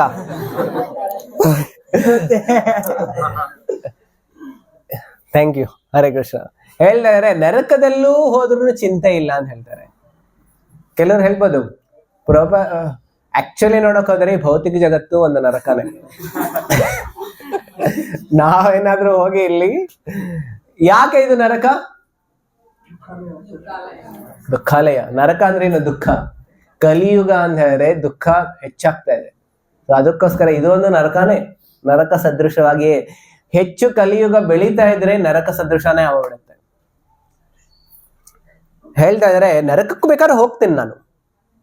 ಯಾಕೆ ಅಂತ ಹೇಳಿದ್ರೆ ಅಲ್ಲಿ ಕೂಡ ನಾನು ಕೃಷ್ಣಮಯವನ್ನಾಗಿ ಇರ್ಬೋದು, ಕೃಷ್ಣ ಪ್ರಜ್ಞೆಯಲ್ಲಿರ್ಬೋದು. ಆದ್ದರಿಂದ ಪ್ರಹ್ಲಾದ್ ಮಹಾರಾಜರು ಈ ರೀತಿ ಹೇಳ್ತಾ ಇದ್ದಾರೆ, ನೈವೋ ದ್ವಿಜಯ ಪರದುರತ್ಯಯ ವೈತರಣ್ಯ. ಶ್ರೇಷ್ಠರಲ್ಲಿ ಅತಿ ಶ್ರೇಷ್ಠನಾದವನೇ. ಭೌತಿಕ ಅಸ್ತಿತ್ವವನ್ನು ಕುರಿತು ನನ್ನ ಸ್ವಲ್ಪವೂ ಹೆದರಿಕೆ ಇಲ್ಲ. ನೋಡಿ, ನಮಗೆ ಭಯ ಆಗುತ್ತೆ ಭೌತಿಕ ಜಗತ್ತು ಅಂತ ಹೇಳಿದ್ರೆ. ನಮ್ಮೆಲ್ಲರಿಗೂ ಭಯ ಇದ್ದೇ ಇದೆಯಲ್ಲ. ಯಾವುದರ ಭಯ ಇದೆ? ಮೃತ್ಯು ಅನ್ನುವಂಥದ್ದು ಎಲ್ಲರಿಗೂ ಓಡಿಸ್ತಾ ಇರುತ್ತೆ. ನಾವೆಲ್ಲರೂ ಕೆಲಸ ಮಾಡ್ತಾ ಇದೀವಿ, ಕಾರ್ಯಗಳನ್ನ ಮಾಡ್ತಾ ಇದೀವಿ. ಯಾಕೆ ಮಾಡ್ತಾ ಇದೀವಿ? ಇಷ್ಟೊಂದು ಕಾರ್ಯಗಳಿಗೆ ಯಾಕೆ ಮಾಡ್ತಾ ಇದೀವಿ? ಹೇಳ್ತಾರಲ್ಲ, ಹೊಟ್ಟೆಪಾಡಿಗೋಸ್ಕರ ಮಾಡ್ತಾ ಇದೀವಿ. ಯಾಕೆ ಹೊಟ್ಟೆಪಾಡಿಗೋಸ್ಕರ? ಯಾಕೆ ಹೊಟ್ಟೆ ಮೇಲೆ ಅಷ್ಟೊಂದು ಕನಿಕರ? ಉಳಿಬೇಕು ಅಂತ ಹೇಳಿ. ಅಂದ ಹೇಳಿದ್ರೆ ಮೃತ್ಯು, ನಾನು ಹೆಚ್ಚು ಹಸುವಿನಲ್ಲಿದ್ರೆ ನಾನು ಸತ್ತೋಗ್ಬಿಡ್ತೀನಿ. ಅಂದ್ರೆ ಈ ಜಗತ್ತಿನಲ್ಲಿ ಭಯ ಅನ್ನುವಂಥದ್ದು ಎಲ್ಲರನ್ನು ಕಾಡ್ತಾ ಇದೆ. ಯಾರಾದ್ರೂ ನಿರ್ಭಯರಾಗಿದ್ದಾರೆ? ನಿರ್ಭಯರಾಗಿರೋರು ಅಂತ ಹೇಳಿದ್ರೆ ಬರೀ ಭಕ್ತರು ಮಾತ್ರ ನಿರ್ಭಯರಾಗಿರೋದಕ್ಕೆ ಸಾಧ್ಯ ಆಗುತ್ತೆ. ಯಾಕೆಂದ್ರೆ ಅವರ ಆಶ್ರಯ ಭಗವಂತನಲ್ಲಿದೆ. ಅದಕ್ಕೋಸ್ಕರ ಇಲ್ಲಿ ಹೇಳ್ತಾ ಇದ್ದಾರೆ, ಅದೇ ಪ್ರಹ್ಲಾದ್ ಮಹಾರಾಜ್ ಹೇಳ್ತಾರೆ, ನಾನು ಈ ಭೌತಿಕ ಜಗತ್ತಿನಲ್ಲಿ ಇದ್ರೂ ನನಗೆ ಭಯ ಇಲ್ಲ. ಯಾಕೆ ಅಂತ ಹೇಳಿದ್ರೆ ನನಗೆ ಭಗವಂತನ ಆಶ್ರಯ ಇದೆ. ಬದುಕಿನ ಯಾವುದೇ ಸ್ಥಿತಿಯಲ್ಲೂ ಶುದ್ಧ ಭಕ್ತನು ಎಂದೂ ದುಃಖಿತನಾಗುವುದಿಲ್ಲ. ಇದನ್ನು ಶ್ರೀಮದ್ ಭಾಗವತವು ಹೀಗೆ ಸ್ಥಿರಪಡಿಸುತ್ತದೆ.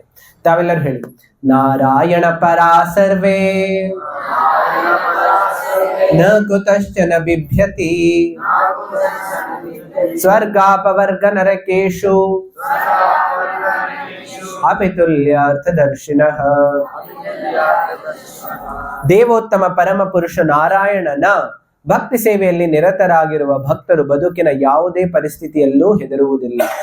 ಅವರಿಗೆ ಸ್ವರ್ಗ, ಮೋಕ್ಷ, ನರಕ ಎಲ್ಲವೂ ಒಂದೇ.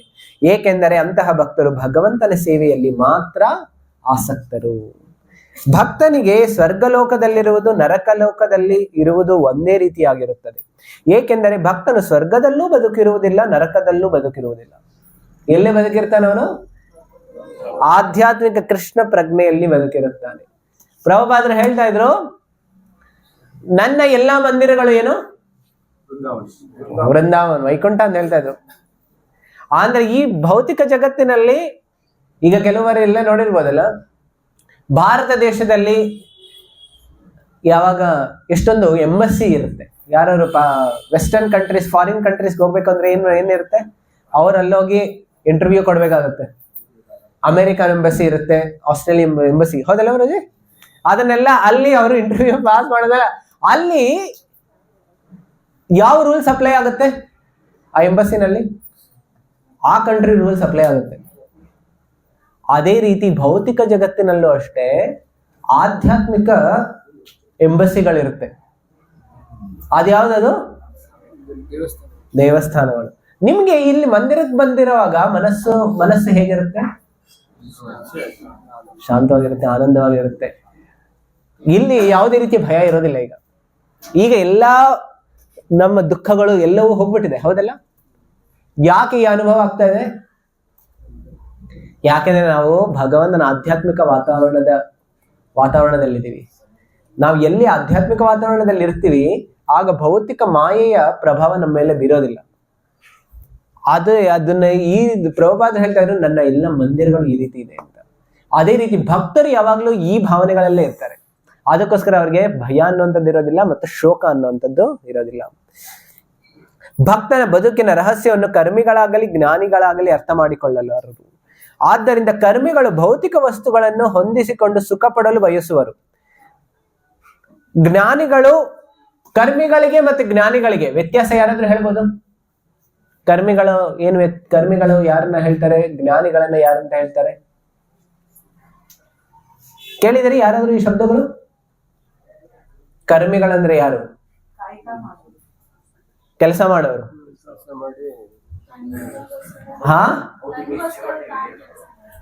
ತನಗೋಸ್ಕರ ಫಲಗಳನ್ನ ಅಪೇಕ್ಷೆ ಪಡ್ತಾ ಯಾರು ಕಾರ್ಯವನ್ನು ಮಾಡ್ತಾರೆ ಅವ್ರನ್ನೆಲ್ಲ ಹೇಳ್ತಾರೆ ಕರ್ಮಿಗಳು ಅಂತೆಲ್ಲ. ಜ್ಞಾನಿಗಳು ಯಾರು?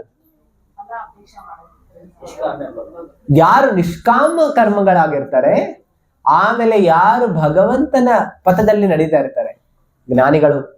ನೋಡಿ, ಆದ್ರೆ ಜ್ಞಾನಿಗಳಲ್ಲಿ ವೈರಾಗ್ಯ ಅನ್ನುವಂಥದ್ದು ಇರುತ್ತೆ, ಕರ್ಮಿಗಳಲ್ಲಿ ಆಸಕ್ತಿ ಅನ್ನುವಂಥದ್ದು ಇರುತ್ತೆ. ಇವರಿಬ್ಬರೂ ಸುಖವಾಗಿಲ್ಲ ಅಂತ ಹೇಳ್ತಾರೆ. ಯಾಕೆ ಜ್ಞಾನಿಗಳು ಸುಖವಾಗಿಲ್ಲ? ನೋಡಿ, ಇಲ್ಲಿ ಪ್ರಭುಪಾದರು ಮುಂದೆ ಬರೀತಾ ಇದ್ದಾರೆ, ಭಕ್ತನಿಗೆ ಅಂತಹ ಯಾವ ಆಸಕ್ತಿಯೂ ಇಲ್ಲ. ಹಿಮಾಲಯದಲ್ಲೋ ದಟ್ಟವಾದ ಕಾಡಿನಲ್ಲೋ ಕುಳಿತು ಧ್ಯಾನ ಮಾಡುವುದರಲ್ಲೂ ಅವನಿಗೆ ಆಸಕ್ತಿ ಇಲ್ಲ. ಅವನಿಗೆ ಆಸಕ್ತಿ ಇರುವುದು ಜಗತ್ತಿನ ಅತ್ಯಂತ ನಿಬಿಡವಾದ ಪ್ರದೇಶದಲ್ಲಿ. ಅಲ್ಲಿ ಅವನು ಕೃಷ್ಣ ಪ್ರಜ್ಞೆಯಲ್ಲೂ ಬೋಧಿಸಲು ಬಯಸುತ್ತಾನೆ.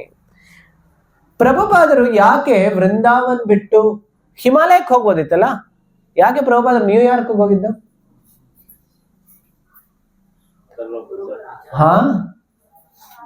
ಪ್ರಭುಪಾದರು ಯಾಕೆ ಸಾಮಾನ್ಯ ಎಲ್ಲಾ ಸಂತರು ಎಲ್ಲಿಗೆ ಹೋಗ್ತಾರೆ?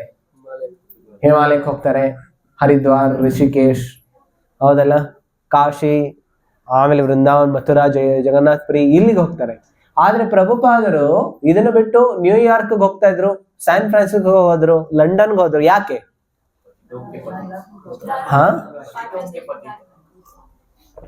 ಬೇರೆಯವ್ರಿಗೆ ಉದ್ಧಾರ ಮಾಡೋದಕ್ಕೆ. ಮತ್ತೆ ಅವ್ರಿಗೆ ಅನ್ನಿಸ್ತಾ ಇತ್ತು, ನಾನು ಈಗ ಎಲ್ಲಿಗೆ ಹೋಗಿ ಪ್ರಚಾರ ಮಾಡಬೇಕು ಅಂತ ಹೇಳಿದ್ರೆ, ಯಾರು ಅಜ್ಞಾನದ ತೊಟ್ಟಿಲಿನಲ್ಲಿ ಮಲ್ಕೊಂಡಿದ್ದಾರೆ ಅವ್ರನ್ನ ಹೋಗಿ ಎಬ್ಬಿಸ್ಬೇಕು ನಾನು. ನೋಡಿ, ಎಬ್ಬಿಸೋದು ತುಂಬಾ ಕಷ್ಟ. ಅದು ಯಾರು ಮಲ್ಕೊಳ್ದೇ ಇರೋ ರೀತಿ ಅನ್ನಿಸ್ತಾ ಇರ್ತಲ್ಲ ಅವ್ರನ್ನ ಎಬ್ಬಿಸೋದು ಇನ್ನೂ ಕಷ್ಟ. ಯಾರು ನಿದ್ದೆ ಮಾಡ್ತಾ ಇರ್ತಲ್ಲ ಅವ್ರು ಎಬ್ಬಿಸ್ಬಿಡ್ಬೋದು. ಆದ್ರೆ ನಿದ್ದೆ ಮಾಡ್ತಾ ಇಲ್ಲ, ಆದ್ರೆ ಸುಮ್ಮನೆ ಮಲ್ಕೊಂಡಿದ್ದಾರೆ, ಅವ್ರನ್ನ ಎಬ್ಬಿಸೋದು ಇನ್ನೂ ಕಷ್ಟ. ಪ್ರಭುಪಾದರು ಭಾರತ ದೇಶದಲ್ಲಿ ಪ್ರಚಾರ ಮಾಡೋದಕ್ಕೆ ಪ್ರಯತ್ನ ಪಟ್ರು, ಪಾಶ್ಚಾತ್ಯ ದೇಶಕ್ಕೆ ಹೋಗೋಕ್ಕಿಂತ ಮುಂಚೆ. ಆದ್ರೆ ಅವರೆಷ್ಟೇ ಭಾರತದಲ್ಲಿ ಪ್ರಚಾರ ಮಾಡಿದ್ರು ಒಬ್ರು ಶಿಷ್ಯರಾಗಿ ಸಿಕ್ಕಿಲ್ಲ. ಅವ್ರಿಗೆ ಒಬ್ರು ಶಿಷ್ಯರು ಸಿಕ್ಕಿಲ್ಲ. 65 ತನಕ ಪ್ರಭುಪಾದರು ಪ್ರಚಾರ ಮಾಡಿದ್ರು ಇಲ್ಲಿ. ಎಷ್ಟು ವರ್ಷ? ಸುಮಾರು 55ರಿಂದ 10 ವರ್ಷಗಳ ಕಾಲ ಪ್ರಭುಪಾದರು ಪ್ರಚಾರ ಮಾಡಿದ್ರು ಭಾರತ ದೇಶದಲ್ಲಿ. ಒಬ್ರು ಭಕ್ತರಾಗಿಲ್ಲ.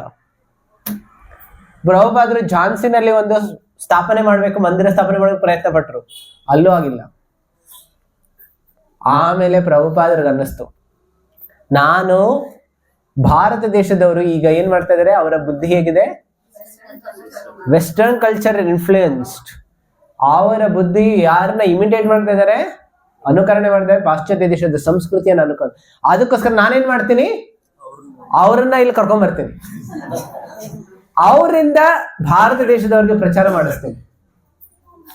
ಪ್ರಭುಪಾದರು ನಿಜವಾಗಿ ಪಾಶ್ಚಾತ್ಯ ದೇಶಕ್ಕೆ ಹೋಗಿ ಅಲ್ಲಿ ಹೋಗಿ ಅವರನ್ನ ಭಕ್ತರನ್ನಾಗಿ ಮಾಡಿದ್ರು. ನೋಡಿ, ಪಾಶ್ಚಾತ್ಯ ದೇಶದವ್ರನ್ನ ಭಕ್ತರನ್ನಾಗಿ ಮಾಡೋದಂದ್ರೆ ಏನರ್ಥ? ಗೋಮಾಂಸ ತಿನ್ನೋರು, ಕಟಕರು, ಆಮೇಲೆ ವ್ಯಭಿಚಾರಿಗಳು, ಎಷ್ಟೊಂದು ಕೆಟ್ಟ ಚಟಗಳಲ್ಲಿ ತೊಡಗಿದ್ದವರು, ಅಂಥವ್ರನ್ನ ಪ್ರಭುಪಾದರು ಏನ್ ಮಾಡಿದ್ರು, ಸನ್ಯಾಸಗಳನ್ನಾಗಿ ಮಾಡಿದ್ರು. ಹೇಗೆ? ಯಾಕೆ ಅಂತ ಹೇಳಿದ್ರೆ ದಯೆಯಿಂದ.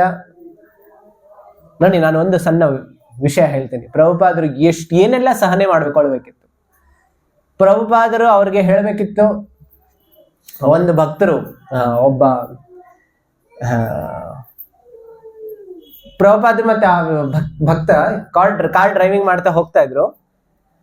ಪ್ರಭುಪಾದರಿಗೆ ಅವರ ಶಿಷ್ಯರು ಒಂದು ಆಪಲ್ ಕೊಟ್ಟರು. ಪ್ರಭುಪಾದರು ಏನ್ ಮಾಡಿದ್ರು, ಆಪಲ್ನ ತಿಂದ್ರು. ಆಮೇಲೆ ಸಾಮಾನ್ಯವಾಗಿ ಗುರುವಿನ ಒಂದು ಕೃಪೆ ಅಂತ ಹೇಳಿದ್ರೆ ಅವ್ರ ಶಿಷ್ಯರಿಗೆ ಉಚ್ಚಿಷ್ಟವನ್ನ ಕೊಡೋದು. ಅದಕ್ಕೋಸ್ಕರ ಪ್ರಭುಪಾದರು ಸ್ವಲ್ಪ ಆಪಲ್ನ ತಿಂದು ಅವ್ರ ಶಿಷ್ಯರಿಗೆ ಕೊಟ್ರು. ಆ ಶಿಷ್ಯರು ಏನ್ ಮಾಡಿದ್ರು, ಅವ್ರ ಆಪಲ್ ಮತ್ತೊಂದ್ ಕಡೆಯಿಂದ ತಗೊಂಡ್ರು, ಮತ್ತೆ ಪ್ರಭುಪಾದರು ಕೊಟ್ರು.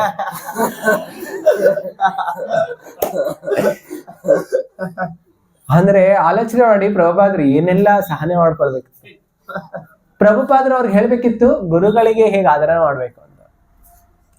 ಆಮೇಲೆ ಪ್ರಭುಪಾದರಲ್ಲಿ ಸ್ನಾನ ಮಾಡ್ಬೇಕು ಅಂತ ಹೇಳಿದ್ರೆ, ಬಾತ್ರೂಮ್ ಹೋಗ್ಬೇಕು ಅಂತ ಹೇಳಿದ್ರೆ, ಪ್ರಭುಪಾದರು ಅವರ ಶಿಷ್ಯಂದ್ರ ಜೊತೆ ಅಲ್ಲಿ ಸಾಲಿನಲ್ಲಿ ನಿಂತ್ಕೊಳ್ತಾ ಇದ್ರು. ಯಾಕಂದ್ರೆ ಅಲ್ಲಿ ತನಕ ಯಾವ್ದೋ ಒಂದು ರೂಮ್ ಇರ್ಲಿಲ್ಲ, ಯಾವ್ದೋ ಒಂದು, ಎಲ್ಲರ ಜೊತೆ ನಿಂತ್ಕೊಳ್ತಾ ಇದ್ರು. ಅದಷ್ಟೇ ಅಲ್ಲ, ಒಂದು ಬಾರಿ ಅವರ ರೂಮ್ ನಲ್ಲೇ ಒಬ್ಬ ಡೇವಿಡ್ ಅಂತ ಇದ್ದ. ಈ ಡೇವಿಡ್ ಏನ್ ಮಾಡ್ತಾ ಇದ್ದ, ಅವನು ಕೆಲವು ಬಾರಿ ಡ್ರಗ್ಸ್ ತಗೊಂಡು ತುಂಬಾ ಅವನ ತಲೆ ಕೆಲವು ಬಾರಿ ಹುಚ್ಚಿನ ರೀತಿ ವರ್ತನೆ ಮಾಡ್ತಾ ಇದ್ದ ಅವನು. ಪ್ರಭುಪಾದರು ಅವನಿಗೆ ಭಕ್ತಿಯಿಂದ ಇಷ್ಟೊಂದು ಅವನ ಮನಸ್ಸನ್ನ ಪರಿವರ್ತನೆ ಮಾಡಿದ್ರು. ಆದ್ರೆ ಆ ಚಟ್ಟದಿಂದ ಅವನು ಮತ್ತೊಮ್ಮೆ ಹೆವಿ ಡ್ರಗ್ಸ್ ಅನ್ನ ತಗೊಂಡ್ಬಿಟ್ಟಿದ್ದ. ಆ ದಿನ ರಾತ್ರಿ ಪ್ರಭುಪಾದರು ಒಬ್ಬರೇ ಇರ್ತಾ ಇದ್ರು ಅವನ ಜೊತೆ. ಪ್ರಭುಪಾದರಿಗೆ ಎಷ್ಟೊಂದು ಹೋಪ್ ಇತ್ತು, ಇವನು ತುಂಬಾ ಉತ್ತಮವಾದಂತ ಭಕ್ತನಾಗ್ತಾನೆ ಅಂತ ಹೇಳಿ. ಆ ದಿನ ರಾತ್ರಿ ಬಂದು ಅವನು ಚಾಕು ತಗೊಂಡು ಪ್ರಭುಪಾದರಿಗೆ ಚುಚ್ಚೋದಕ್ಕೆ ಬರ್ತಾ ಇದ್ದ. ಆಗ ಪ್ರಭುಪಾದರು ಟೈಪ್ ರೈಟರ್ ಎಲ್ಲ ಬಿಟ್ಬಿಟ್ಟು ಮೇಲಿನ ಫ್ಲೋರ್ ಇಂದ ಕೆಳಗಡೆ ಹಾಗೆ ಇಳಿದ್ಬಿಟ್ಟು ಬಂದ್ಬಿಟ್ರು. ಮಧ್ಯರಾತ್ರಿನಲ್ಲಿ ಯಾರು ಇಲ್ಲ, ರೋಡ್ನಲ್ಲಿ ಹಾಗೆ ಬಂದು ನಿಂತ್ಕೊಂಡ್ಬಿಟ್ರು. ಈಗ ಪ್ರಭುಪಾದರು ಗೊತ್ತಿಲ್ಲ ಎಲ್ಲಿಗೆ ಹೋಗ್ಬೇಕು ಅಂತ. ಯಾಕಂದ್ರೆ ಈಗ ಅವನು ಹೋದ್ರೆ ಅವನು ಹುಚ್ಚಿನ ರೀತಿ ವರ್ತನೆ ಮಾಡ್ತಾ ಇದ್ದಾನೆ, ಯಾವಾಗ ಬೇಕಾದ್ರೂ ಚುಚ್ಬಿಡ್ಬೋದು. ಆಗ ಪ್ರಭುಪಾದರು ಗೊತ್ತಿಲ್ಲ ಈಗ ಎಲ್ಲಿಗೆ ಹೋಗ್ಬೇಕು ಅಂತ ಹೇಳಿ. ಆಗ ಪ್ರಭುಪಾದರು ಮತ್ತು ಕೆಲವು ಒಂದೆರಡು ಶಿಷ್ಯರಿದ್ರು. ಆ ಶ್ಯಾಮ್ ಸುಂದರ್ ಪ್ರಭು ಮತ್ತು ಮಾಲತಿ ಮಾತಾಜಿ ಅವ್ರ ಮನೆಗೆ ಹೋಗ್ತಾರೆ. ಅಲ್ಲಿ ಪ್ರಭುಪಾದರು ಆ ದಿನ ರಾತ್ರಿ ಉಳ್ಕೊಳ್ತಾರೆ. ಆ ದಿನ ಮತ್ತೆ ಈ ರೀತಿ ಪ್ರಭುಪಾದರು ಅದಷ್ಟೇ ಅಲ್ಲ, ಮತ್ತೊಂದು ದಿನ ಮತ್ತೊಬ್ಬ ವ್ಯಕ್ತಿ ಪ್ರಭುಪಾದರು ಪ್ರವಚನ ಕೊಡ್ತಾ ಇದ್ರು. ಕೊನೆಯಲ್ಲಿ ಪ್ರವಚನ ಆದ್ಮೇಲೆ ಪ್ರಭುಪಾದರು ಆಪಲ್ ಅನ್ನ ಡಿಸ್ಟ್ರಿಬ್ಯೂಟ್ ಮಾಡ್ತಾ ಇದ್ರು ಸಾಮಾನ್ಯವಾಗಿ. ಆಗ ಪ್ರಸಾದ ಈ ರೀತಿ ಇರ್ತಾ ಇರ್ಲಿಲ್ಲ, ಈಗಲಾದ್ರೂ ನಮ್ಗೆ ಪ್ರಸಾದ ಸಿಗ್ತಾ ಇದೆ. ಆಗ ಪ್ರಭುಪಾದರು ಆ ರೀತಿ ಆಪಲ್ ನ ಡಿಸ್ಟ್ರಿಬ್ಯೂಟ್ ಮಾಡ್ತಾ ಇದ್ರು. ಆ ವ್ಯಕ್ತಿ ಬಂದ, ಅವನು ಚಾಕು ತಗೊಂಡ್ಬಂದಿದ್ದ ಪ್ರಭುಪಾದರು ಹೊಡಿಯೋದಕ್ಕೆ. ಆಗ ಪ್ರಭುಪಾದರು ಆಪಲ್ ಇಟ್ರು ಅವನ ಮುಂದೆ, ಆಮೇಲೆ ಚಾಕುನು ಇಟ್ರು. ಆಪಲ್ ತಗೋ. ಪ್ರಭುಪಾದರು ಎಷ್ಟು ನಿರ್ಭಯರಾಗಿದ್ರು. ಪ್ರಭುಪಾದರು ಭಯ ಇರಲಿಲ್ಲ, ಯಾಕಂದ್ರೆ ಅವ್ರು ಕೃಷ್ಣನಿಗೆ ಶರಣಾಗಿದ್ರು. ಅವನಿಗೆ ಎಷ್ಟು, ಯಾಕಂದ್ರೆ ಕೋಪನ ಇತ್ತು, ಆದ್ರೂ ಅವನು ಬರೀ ಆಪಲ್ ತಗೊಂಡ್ಬಿಟ್ಟು ಅವನಿಗೆ ಹೋಗ್ಬಿಟ್ಟ. ಆ ರೀತಿ ಪ್ರಭುಪಾದರು ಇಷ್ಟೊಂದು ಕಠಿಣ ಪರಿಸ್ಥಿತಿನೆಲ್ಲ ಯಾಕೆ ಸಹನೆ ಮಾಡಿದ್ರು? ನಮ್ಮೆಲ್ಲರಿಗೋಸ್ಕರ. ಕೆಲವ್ರಿಗೆ ಹೇಳ್ಬೋದು ಎಲ್ಲ ಜೀವಿಗಳಿಗೋಸ್ಕರ, ಆದ್ರೆ ಇಲ್ಲಿ ಜೀವಿಗಳು ಒಬ್ರು ನಾನು. ಅಂದ್ರೆ ಪ್ರಭುಪಾದರು ಇದನ್ನೆಲ್ಲ ಯಾರಿಗೋಸ್ಕರ ಮಾಡಿದ್ರು? ನಮಗೋಸ್ಕರ ಮಾಡಿದ್ರು. ವಿಶೇಷವಾಗಿ ನಾವು ತಿಳ್ಕೊಳ್ಬೇಕು, ನನಗೋಸ್ಕರ ಮಾಡಿದ್ರು.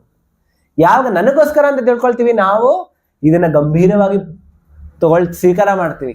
ಪ್ರಭುಪಾದರು ಕೊನೆಯ ಜೀವನದಲ್ಲಿ ಅವರು ಮೃತ್ಯುವಿನ ಸಮೀಪದಲ್ಲಿದ್ದಾಗ ಆಗಲೂ ಅವರ ದಯೆ ತೋರಿಸೋದನ್ನ ಬಿಟ್ಟಿರ್ಲಿಲ್ಲ. ಏನ್ ಮಾಡ್ತಾ ಇದ್ರು ಅವರು? ಶ್ರೀಮದ್ ಭಾಗವತವನ್ನ ಅನುವಾದ ಮಾಡ್ತಾ ಇದ್ರು. ಕೊನೆಯ ಕ್ಷಣದಲ್ಲಿನೂ ಶ್ರೀಮದ್ ಭಾಗವತವನ್ನ ಅನುವಾದ ಮಾಡ್ತಾ ಇದ್ರು. ಈಗ ಪ್ರಭುಪಾದರ ಈ ಪುಸ್ತಕಗಳ ಬಗ್ಗೆ ನಾನು ಒಂದೆರಡು ವಿಷಯವನ್ನ ಹೇಳಬೇಕು ಅಂತಿದ್ದೆ. ಪ್ರಭುಪಾದರಿಗೆ ಒಬ್ಬ ವ್ಯಕ್ತಿ ಬಂದು ಕೇಳ್ತಾ ಇದ್ರು, ಈ ಪುಸ್ತಕಗಳೆಲ್ಲ ನಿಮ್ಮ ಪುಸ್ತಕಗಳ ವಿಶೇಷತೆ ಏನು ಅಂತ. ಆಗ ಪ್ರಭುಪಾದರು ಹೇಳ್ತಾ ಇದ್ರು, ಈ ಪುಸ್ತಕಗಳೆಲ್ಲ ನಾ ಬರ್ದಿಲ್ಲ ಅಂತ ಹೇಳ್ತಾ ಇದ್ರು. ಈ ಪುಸ್ತಕಗಳಲ್ಲಿ ಯಾರು ಬರ್ದಿರೋದು? ಪ್ರಭುಪಾದರು ಹೇಳ್ತಾ ಇದ್ರು, ನೇರ ಕೃಷ್ಣ ಬರ್ದಿರೋದು ಅಂತ ಹೇಳ್ತಾ ಇದ್ರು. ಆಮೇಲೆ ಅಲ್ಲಿ ಒಬ್ಬ ಶಿಷ್ಯ ಕುತ್ಕೊಂಡಿದ್ರು. ಅವರು ಆ ಹೊಸಬನಿಗೆ ಹೇಳ್ತಾ ಇದ್ರು, ಇಲ್ಲ ಪ್ರಭುಪಾದರು ಏನ್ ಹೇಳ್ತಾ ಇದಾರೆ ಅಂತ ಹೇಳಿದ್ರೆ, ಕೃಷ್ಣ ಇವ್ರ ಮುಖಾಂತರ ಬರೆಸ್ತಾ ಇದ್ದಾರೆ. ಪ್ರಭುಪಾದರು ಹೇಳಿದ್ರು, ಅರೆ ನಾನು ಹೇಳೋದನ್ನ ಯಾಕೆ ನೀನು ಚೇಂಜ್ ಮಾಡ್ತಾ ಇದೀಯಾ? ಹೇಳ್ತಾ ಇದ್ರು, ನೇರ ಕೃಷ್ಣ ಬರ್ದಿರೋದು ಇದು ಅಂತ ಹೇಳ್ತಾ ಇದ್ರು. ಆಗ ಪ್ರಭುಪಾದರು ಹೇಳ್ತಾ ಇದ್ರು, ಇದು ಕೆಲವು ಬಾರಿ ಈ ಪುಸ್ತಕಗಳನ್ನ ನಾನೇ ಓದ್ತಾ ಇದ್ದೀನಿ. ನಾನು ಇದನ್ನು ಓದ್ತಾ ಇರೋವಾಗ್ಲೂ ನನಗೆ ವಿಶೇಷವಾದಂತ ಸಾಕ್ಷಾತ್ಕಾರ ಆಗತ್ತೆ. ಯಾಕೆ ಅಂತ ಹೇಳಿದ್ರೆ, ನಾನು ಪ್ರತಿದಿನ ಕುತ್ಕೊಂಡು ಬರೀತಾ ಇರುವಾಗ ಕೃಷ್ಣ ನೇರವಾಗಿ ಬರ್ತಾನೆ, ನನಗೆ ಡಿಕ್ಟೇಟ್ ಮಾಡ್ತಾನೆ. ಏನ್ ಹೇಳ್ತಾ ಇದಾರೆ? ಕೃಷ್ಣ ನನಗೆ ಡಿಕ್ಟೇಷನ್ ಕೊಡ್ತಾನೆ, ನಾನು ಅದನ್ನ ಬರಿತೀನಿ. ಅಂದ್ರೆ ಸ್ವಲ್ಪ ಅರ್ಥ ಮಾಡ್ಕೊಳ್ಳಿ, ನಾವೇನಾದ್ರು ಪ್ರಭುಪಾದರ ಪುಸ್ತಕಗಳನ್ನ ಓದ್ತಾ ಇದ್ರೆ ಇದು ಯಾರ ವಾಕ್ಯಗಳು? ಇದು ನೇರ ಕೃಷ್ಣನ ವಾಕ್ಯಗಳು. ಯಾರಿಗೋಸ್ಕರ? ನಮಗೋಸ್ಕರ. ಪ್ರಭುಪಾದರು ಒಂದು ಮಾಧ್ಯಮದ ಮೂಲಕ ಪ್ರಭುಪಾದರು ಬಂದಿದ್ದಾರೆ, ಕೃಷ್ಣನ ವಾಕ್ಯಗಳು ನಮ್ಮೆಲ್ಲರಿಗೂ ಕೊಡ್ತಾ ಇದ್ದಾರೆ. ಇನ್ನು ಆ ರೀತಿ ಕೃಷ್ಣನ ವಾಕ್ಯಗಳು ನಮಗೆಲ್ಲರಿಗೂ ಸಿಕ್ಕಿರುವಾಗ ನಾವೆಷ್ಟು ಅದೃಷ್ಟವಂತರು. ಕೆಲವ್ರು ಕೇಳ್ತಾರೆ, ಕೃಷ್ಣ ನನಗೇನು ಬಂದು ಭಗವದ್ಗೀತೆ ಹೇಳಿಲ್ಲ, ಅರ್ಜುನಗೇನು ಹೇಳಿದ್ರು, ಆದ್ರೆ ನನಗೇನು ಭಗವಂತ ಹೇಳಿಲ್ಲ. ಆದ್ರೆ ಅದೇ ಭಗವದ್ಗೀತೆ ಭಗವಂತ ನಮಗೂ ಕೊಡ್ತಾ ಇದ್ದಾರೆ. ಹೇಗೆ? ಪ್ರಭುಪಾದರ ವಾಕ್ಯಗಳ ಮುಖಾಂತರ. ಸೊ ನಾವೇನಾದ್ರೂ ಅದನ್ನ ಸ್ವೀಕಾರ ಮಾಡಿದ್ರೆ ಏನಾಗುತ್ತೆ? ನಮ್ಮ ಜೀವನ ಪರಿವರ್ತನೆ ಆಗುತ್ತೆ. ಈಗ ನಮ್ಮ ಜೀವನ ಪರಿವರ್ತನೆ ಆಗೋದಕ್ಕೆ ಮಾರ್ಗ ಏನೋ ಸಿಕ್ಬಿಟ್ಟಿದೆ. ಆದ್ರೆ ನಾವು ಬೇರೆಯವ್ರಿಗೋಸ್ಕರ ಏನ್ ಮಾಡ್ಬೇಕು? ನಾವು ಯಾವಾಗ ನಮಗೋಸ್ಕರ ಏನಾದ್ರು ಸಿಕ್ಕಿರುತ್ತಲ್ಲ, ಅದನ್ನ ಎಷ್ಟು ನಾವು ಹಂಚ್ತೀವಿ ಅಷ್ಟು ನಮಗೂ ಅದರ ಸಾಕ್ಷಾತ್ಕಾರನ ಆಗುತ್ತೆ. ಪ್ರಭುಪಾದರು ಹೇಳ್ತಾ ಇದ್ರು, ನಾನು ಏನ್ ಕೊಟ್ಟಿದ್ದೀನಲ್ಲ ಅದನ್ನ ನೀವು ಸ್ವೀಕಾರ ಮಾಡಿ ಮತ್ತು ಇದನ್ನ ಹಂಚಿ ಬೇರೆಯವ್ರಿಗೆ. ಯಾಕೆ ಹಂಚ್ಬೇಕು? ನಾವು ಪ್ರಭುಪಾದರ ಆಜ್ಞೆಯ ಮುಖಾಂತರ ಹಂಚ್ಬೇಕಾಗತ್ತೆ. ಯಾಕಂದ್ರೆ ಪ್ರಭುಪಾದರಿಗೆ ಸಂತೋಷ ಪಡಿಸ್ಬೇಕು ಅಂತ ಹೇಳಿದ್ರೆ, ನಾವು ಪ್ರಭುಪಾದರಿಗೆ ಹೇಗೆ ಸಂತೋಷ ಪಡಿಸ್ಬೋದು? ಅವರ ಆಜ್ಞೆಗಳನ್ನ ಯಾವಾಗ ಪಾಲನೆ ಮಾಡ್ತೀವಿ, ಅವರ ಆಜ್ಞೆಗಳನ್ನ ಪಾಲನೆ ಮಾಡೋದ್ರ ಮುಖಾಂತರ ನಾವು ಪ್ರಭುಪಾದರಿಗೆ ಸಂತೋಷ ಪಡಿಸ್ಬೋದು. ಇಲ್ಲಿ ನೋಡಿ, ಪ್ರಭುಪಾದರು ಮತ್ತೆ ಬರೀತಾ ಇದ್ದಾರೆ, ಕೃಷ್ಣ ಪ್ರಜ್ಞಾ ಆಂದೋಲನವು ಪ್ರಾರಂಭವಾದದ್ದೇ ಈ ಉದ್ದೇಶದಿಂದ. ಯಾವ ಉದ್ದೇಶ? ಯಾಕೆ ಪ್ರಭುಪಾದರ ಸ್ಥಾಪನೆಯನ್ನ ಮಾಡಿದ್ರು? ಏಕಾಂತವಾದ ಸ್ಥಳದಲ್ಲಿ ಕುಳಿತು ಧ್ಯಾನ ಮಾಡಬೇಕೆಂದು ನಾವು ಬೋಧಿಸುವುದಿಲ್ಲ. ನಾವು ಧ್ಯಾನ ಮಾಡೋದಕ್ಕೆ ಧ್ಯಾನ ಕೇಂದ್ರ ಓಪನ್ ಮಾಡಿಲ್ಲ. ನಾವೇನು ಓಪನ್ ಮಾಡಿರೋದು?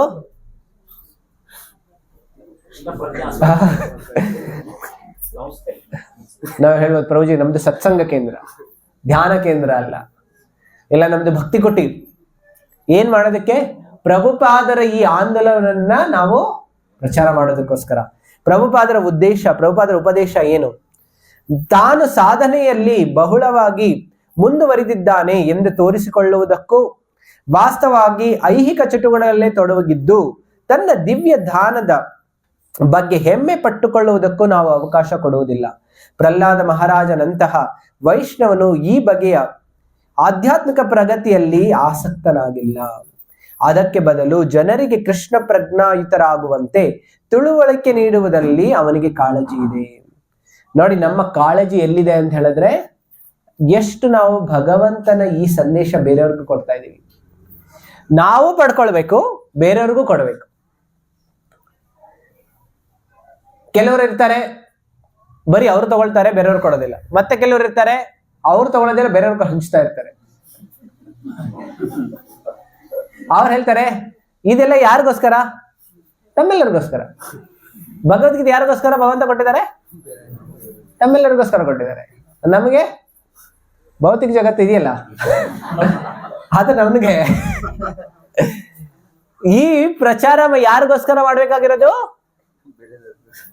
ಪ್ರಚಾರ ಬೇರೆಯವ್ರಿಗೋಸ್ಕರ. ಮೊದಲು ಪ್ರಚಾರ ಇಲ್ಲ ಆಗ್ಬೇಕು. ಯಾರಿಗಾಗಬೇಕು? ಹೃದಯದಲ್ಲಿ ಇದ್ದಾನೆ. ಆಮೇಲೆ ಪ್ರಚಾರ ಬೇರೆಯವ್ರಿಗೋಸ್ಕರನೂ ಆಗ್ಬೇಕು. ಕೆಲವರು ಅಂದ್ಕೊಳ್ತಾರೆ ಯಾವಾಗ ಪ್ರಚಾರ ಆಗ್ಬೇಕು? ಎಲ್ಲ ನಾನು ಸಂಪೂರ್ಣ ಸಾಕ್ಷಾತ್ಕಾರ ಪಡ್ಕೊಂಡ್ಮೇಲೆ ಪ್ರಚಾರ ಆಗ್ಬೇಕು ಅಂತ. ಹೌದಲ್ಲ? ಯಾವಾಗ ನಾವು ಪ್ರಚಾರ ಮಾಡ್ಬೇಕು? ಪ್ರಚಾರ ಯಾವಾಗ ಮಾಡ್ಬೇಕು?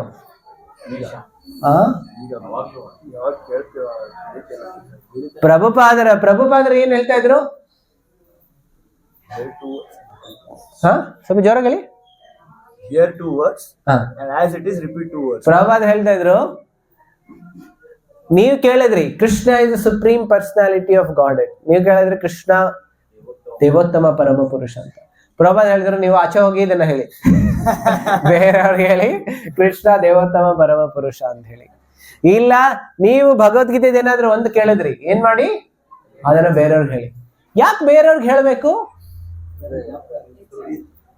ಕೆಲವು ಬಾರಿ ಈ ಕಿವಿಯಿಂದ ಕೇಳ್ತಾರೆ, ಮತ್ತೆ ಹೋಗ್ಬಿಟ್ಟು. ಈಗ ಮುಂದಿನ ವಾರ ಏನಾದ್ರು ಕೇಳಿದ್ರೆ, ಈ ಪ್ರವಚನ ಆದ್ಮೇಲೆ ನಾನು ನಿಮ್ಗೊಂದು ಪ್ರಶ್ನೆ ಕೇಳ್ತೀನಿ.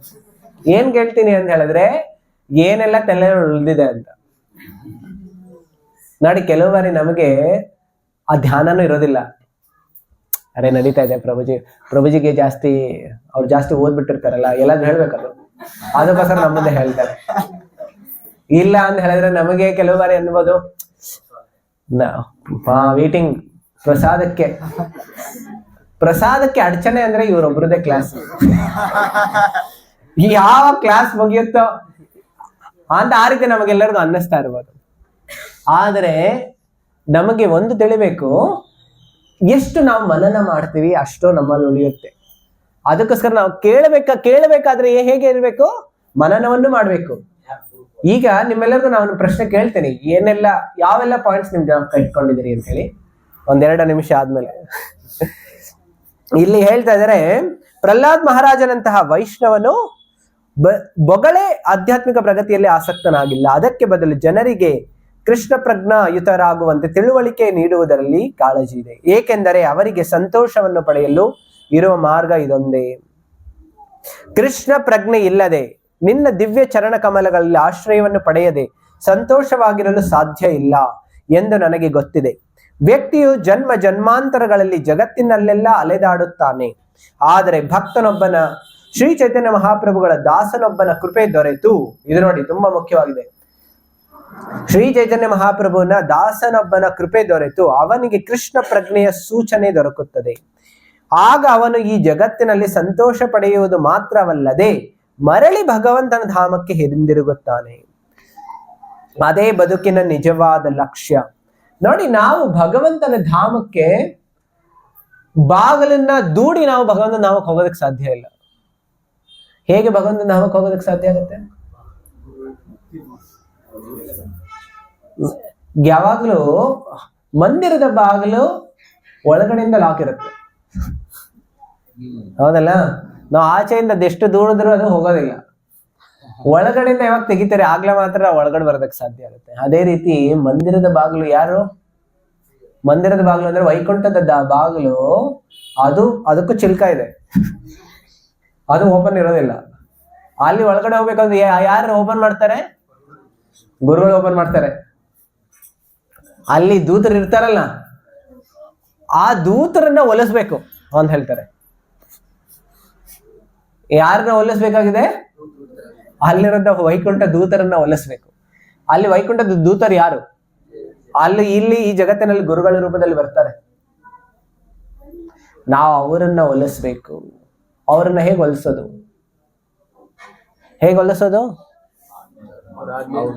ಅವರ ಆಜ್ಞೆಯನ್ನ ಪಾಲನೆ ಮಾಡೋದ್ರ ಮೂಲಕ, ಅವರನ್ನ ಸಂತೋಷ ಪಡಿಸೋದ್ರ ಮೂಲಕ.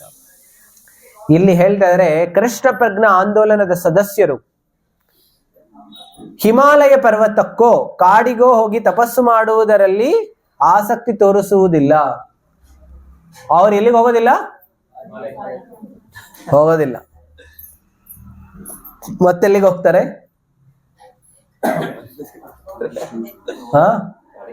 ಬೇರೆ ಬೇರೆ ಯಾವ್ದಾದ್ರು ಟ್ರಿಪ್ಗೆ ಹೋಗ್ತಾರೆ. ಹಿಮಾಲಯಕ್ಕೆ ಹೋಗೋದಿಲ್ಲ, ಮತ್ತೆಲ್ಲ ಹೋಗ್ತಾರೆ. ಆದರೆ ನೋಡಿ, ಅದಕ್ಕೋಸ್ಕರ ಹೇಳ್ತಾರೆ ತೀರ್ಥಯಾತ್ರೆ, ತೀರ್ಥ ಪರ್ಯಟನೆ ಆಗ್ಬೇಕಾದ್ರೆ ಹೇಗಾಗ್ಬೇಕು? ಭಕ್ತರ ಸಂಘದಲ್ಲಿ ಆಗಬೇಕು. ಭಕ್ತರ ಸಂಘದಲ್ಲಿ, ಆಮೇಲೆ ಭಕ್ತರ ಸಂಘದಲ್ಲಿ ಹೋಗಿ ಹರಿಕಥವನ್ನ ಕೇಳ್ತಾ ತೀರ್ಥಯಾತ್ರೆ ಆಗ್ಬೇಕು. ಇಲ್ಲ ಅಂದ್ರೆ ಎಲ್ಲ ಹೇಳ್ತಾರೆ ನಾವು ಈ ತೀರ್ಥಕ್ಷೇತ್ರಕ್ಕೆ ಹೋಗ್ಬಿಟ್ಟು ಬಂದಿದೀವಿ, ಅಲ್ಲಿಗೆ ಹೋಗಿದೀವಿ, ಇಲ್ಲಿಗೆ ಹೋಗಿದೀವಿ, ಆದ್ರೆ ಅದನ್ನ ಜೀವನದಲ್ಲಿ ಏನ್ ಪರಿವರ್ತನೆ ಆಗಿದೆ? ಅದನ್ನ ಹೋಗ್ಬಿಟ್ಟು ಬಂದ್ಬಿಟ್ಟು ಮತ್ತೆ ಅದನ್ನೇ ಮಾಡ್ತಾರೆ. ಅದಕ್ಕೋಸ್ಕರ ಹೇಳ್ತಾ ಇದ್ದಾರೆ ಅದು ಕೇವಲ ತಪಸ್ಸಿನ ಮೆರೆತ ಅಷ್ಟೇ. ಅವರು ನಗರಗಳಲ್ಲಿ ಯೋಗ ಮತ್ತು ಧ್ಯಾನಗಳಿಗಾಗಿ ಶಾಲೆಗಳನ್ನು ತೆರೆಯುವುದರಲ್ಲೂ ಆಸಕ್ತರಲ್ಲ. ಬದಲಿಗೆ ಕೃಷ್ಣ ಪ್ರಜ್ಞಾ ಪಂಥದ ಪ್ರತಿಯೊಬ್ಬ ಸದಸ್ಯನು ಮನೆಯಿಂದ ಮನೆಗೆ ಹೋಗಿ, ನೋಡಿ ಪ್ರಭುಪಾದರು ಈ ವಾಕ್ಯ ಈ ಗೀತಾ ಜಯಂತಿಗೆ, ಬದಲಿಗೆ ಕೃಷ್ಣ ಪ್ರಜ್ಞಾ ಪಂಥದ ಪ್ರತಿಯೊಬ್ಬ ಸದಸ್ಯನು ಮನೆಯಿಂದ ಮನೆಗೆ ಹೋಗಿ ಭಗವದ್ಗೀತಾ ಯಥಾರೂಪದ ಬೋಧನೆಗಳನ್ನು ಕುರಿತು, ಚೈತನ್ಯ ಮಹಾಪ್ರಭುಗಳ ಉಪದೇಶಗಳನ್ನು ಕುರಿತು ಜನರಿಗೆ ತಿಳುವಳಿಕೆ ಕೊಟ್ಟು ಅವರನ್ನು ಒಲಿಸುವುದರಲ್ಲಿ ಆಸಕ್ತನಾಗಿರುತ್ತಾನೆ. ಅದೇ ಹರೇ ಕೃಷ್ಣ ಆಂದೋಲನದ ಉದ್ದೇಶ. ಕೃಷ್ಣ ಪ್ರಜ್ಞಾ ಆಂದೋಲನದ ಸದಸ್ಯರು ಕೃಷ್ಣನಿಲ್ಲದೆ ವ್ಯಕ್ತಿಯು ಸಂತೋಷವಾಗಿರಲು ಸಾಧ್ಯವೇ ಇಲ್ಲ ಎಂಬುದನ್ನು ಪೂರ್ತಿಯಾಗಿ ನಂಬಿರಬೇಕು. ಆದ್ದರಿಂದ ಕೃಷ್ಣ ಪ್ರಜ್ಞಾಯುತನಾದ ವ್ಯಕ್ತಿಯು ಕಪಟ ಆಧ್ಯಾತ್ಮಿಕ ವ್ಯಕ್ತಿಗಳನ್ನು ಧ್ಯಾನ ಮಾಡುವವರನ್ನು, ಅದ್ವೈತಿಗಳನ್ನು, ದಾರ್ಶನಿಕರನ್ನು ಮತ್ತು ಸಮಾಜ ಸೇವಕರನ್ನು ನಿವಾರಿಸುತ್ತಾನೆ. ಇಲ್ಲಿ ಹೇಳ್ತಾ ಇದ್ರೆ ಭಕ್ತರು ಅಂತ ಹೇಳಿದ್ರೆ ಏನ್ ಮಾಡ್ತಾರೆ?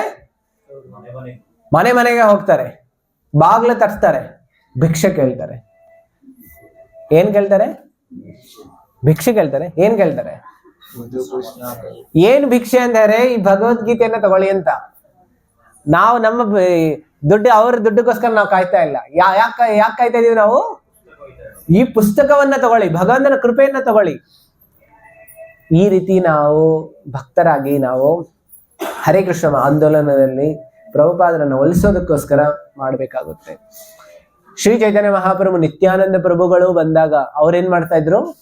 ಪ್ರತಿ ಘರೆ ಗೀಯ, ಪ್ರತಿಯೊಂದು ಮನೆಗೂ ಹೋಗ್ತಾ ಇದ್ರು. ಅಲ್ಲಿ ಹೋಗಿ ಅವರೆಲ್ಲರಿಗೂ ಹೇಳ್ತಾ ಇದ್ರು, ಬೋಲೋ ಕೃಷ್ಣ, ಭಜೋ ಕೃಷ್ಣ, ಕೊರೋ ಕೃಷ್ಣ ಶಿಕ್ಷಾ. ಬೋಲೋ ಕೃಷ್ಣ ಅಂತ ಹೇಳಿದ್ರೆ ಕೃಷ್ಣನ ನಾಮವನ್ನ ತಗೊಳ್ಳಿ, ಹರೇ ಕೃಷ್ಣ ಮಹಾಮಂತ್ರವನ್ನು ಜಪ ಮಾಡಿ. ಭಜೋ ಕೃಷ್ಣ, ಕೃಷ್ಣನನ್ನ ಆರಾಧನೆ ಮಾಡಿ. ಆಮೇಲೆ ಕೊರೋ ಕೃಷ್ಣ ಶಿಕ್ಷಾ, ಕೃಷ್ಣನ ಸಂದೇಶವನ್ನ ಜೀವನದಲ್ಲಿ ನೀವು ಪಾಲನೆ ಮಾಡಿ. ಈ ರೀತಿಯಾಗಿ ಶ್ರೀ ಚೈತನ್ಯ ಮಹಾಪ್ರಭು, ನಿತ್ಯಾನಂದ ಪ್ರಭುಗಳು ಈ ರೀತಿ ಅವರು ಪ್ರಚಾರ ಮಾಡ್ತಾ ಇದ್ರು. ನೋಡಿ, ಪ್ರಭುಪಾದರ ಈ ಆಂದೋಲನದ ಇಷ್ಟು ವಿಶೇಷತೆ ಅಂತ ಹೇಳಿದ್ರೆ, ಎಲ್ಲಿ ವೈದಿಕ ಸಂಸ್ಕೃತಿಯ ಬುನಾದಿನೂ ಇರಲಿಲ್ಲ, ಅಲ್ಲಿ ಶ್ರೀಲ ಪ್ರಭುಪಾದರು ಹೋಗಿ ಅಲ್ಲಿ ವೈದಿಕ ಸಂಸ್ಕೃತಿಯನ್ನ, ಕೃಷ್ಣ ಪ್ರಜ್ಞೆಯನ್ನ ಸ್ಥಾಪನೆ ಮಾಡಿದ್ರು. ಆ ಶ್ರೀ ಪ್ರಭುಪಾದರು ಎಷ್ಟು ವಿಪರೀತವಾಗಿ ಸ್ಥಾಪನೆ ಮಾಡಿದ್ರು. ಪ್ರಭುಪಾದರ ಇಚ್ಛೆ ಎಷ್ಟು ಪ್ರಬಲವಾಗಿತ್ತು ಅಂತ ಹೇಳಿದ್ರೆ, ಎಲ್ಲಾ ಸನ್ನಿವೇಶಗಳು ಪ್ರಭುಪಾದರ ಆ ಆಂದೋಲನಕ್ಕೆ ಸಹಾಯಕಾರಿನೇ ಆಯಿತು. ಒಂದು ಉದಾಹರಣೆಯನ್ನ ಕೊಡ್ತೀನಿ. ರಷ್ಯಾನಲ್ಲಿ ಎಷ್ಟೋ ಜನ ಇದ್ರು, ತುಂಬಾ ವಿಪರೀತವಾಗಿ. ಅಲ್ಲಿ ಯಾರಾದ್ರೂ ಭಗವದ್ಗೀತೆಯನ್ನ ಹಿಡಿತಾ ಇದ್ರೆ ಪೊಲೀಸರು ಬರ್ತಾ ಇದ್ರು. ಅಲ್ಲಿ ಬರೀ ಯಾರು ಓದ್ಲೂಬಾರ್ದು, ಬೇರೆ ಡಿಸ್ಟ್ರಿಬ್ಯೂಟ್ ಮಾಡೋದಲ್ಲ, ಹೇಳ್ತಾ ಇದ್ರು ಅವ್ರು ಓದ್ಲೂಬಾರ್ದು. ಯಾಕೆಂದ್ರೆ ದಟ್ ಈಸ್ ಅಗೇನ್ಸ್ಟ್ ಕಮ್ಯುನಿಸಮ್. ಅದಕ್ಕೋಸ್ಕರ ಅಲ್ಲಿ ಪ್ರಭುಪಾದರ ಪುಸ್ತಕ ಭಗವದ್ಗೀತೆ ಯಾವುದು ಅಲ್ಲಿ ಮಾರಾಟನೂ ಮಾಡಬಾರ್ದು, ಯಾರು ಓದ್ಲೂಬಾರ್ದು. ಯಾರಾದ್ರೂ ನೋಡಿರ್ತಾ ಇದ್ರೆ ಡೈರೆಕ್ಟ್ಲಿ ಕೆಜಿಬಿ ಪೊಲೀಸ್ ಆಫೀಸರ್ಸ್ ಅವ್ರು ಬಂದು ಅವರನ್ನ ಅರೆಸ್ಟ್ ಮಾಡ್ತಾ ಇದ್ರು. ಕೆಲವು ಬಾರಿ ಅವರನ್ನ ಶಾಕ್ ಕೊಡ್ತಾ ಇದ್ರು, ಎಲೆಕ್ಟ್ರಿಕ್ ಶಾಕ್ ಕೊಡ್ತಾ ಇದ್ರು. ಆದ್ರೂ ಅವರು ಎಲೆಕ್ಟ್ರಿಕ್ ಶಾಕ್ ಅನ್ನ ಸಹನೆ ಮಾಡಿದ್ರು. ಅವರು ಅವರ ನಿಷ್ಠೆಯನ್ನ ಬಿಟ್ಟಿರ್ಲಿಲ್ಲ. ಈಗ ರಷ್ಯಾನಲ್ಲಿ ಸಂಪೂರ್ಣ ಪ್ರಪಂಚದಲ್ಲಿ ಭಾರತವಾಸಿಗಳನ್ನ ಬಿಟ್ರೆ ನೆಕ್ಸ್ಟ್ ದೊಡ್ಡ ದೇಶ ಎಲ್ಲಿ ಭಕ್ತರು ಇದ್ದಾರೆ ಹೆಚ್ಚಿದ್ದಾರೆ ಅಂತ ಹೇಳಿದ್ರೆ ರಷ್ಯಾನಲ್ಲಿ. ಆದ್ರೆ ಪ್ರಭುಪಾದರು ಅಲ್ಲಿ ಒಂದು ರಾತ್ರಿನೂ ಇರೋದಕ್ಕಾಗಿಲ್ಲ, ಅಂದ್ರೆ ಅಲ್ಲಿ ಒಂದು ಪ್ರೋಗ್ರಾಮು ಮಾಡೋದಕ್ಕಾಗಿಲ್ಲ. 3 ದಿನ ಇದ್ರು, ಆದ್ರೆ ಒಂದು ಪ್ರೋಗ್ರಾಮ್ ಮಾಡೋದಕ್ಕೂ ಅಲ್ಲಿ ಆಗಿಲ್ಲ. ಅಲ್ಲಿ ಅವರು ಭಕ್ತರನ್ನ ಮಾಡಿದ್ದು ಅಂತ ಹೇಳಿದ್ರೆ ಒಬ್ಬರೇ ಒಬ್ರನ್ನ ಭಕ್ತರನ್ನ ಮಾಡಿದ್ರು ಅಂತ ಹೇಳಿದ್ರೆ ಒಂದೇ ಒಂದ್ಸಲ ಭೇಟಿ ಮಾಡಿದ್ರು ಅಷ್ಟೇ.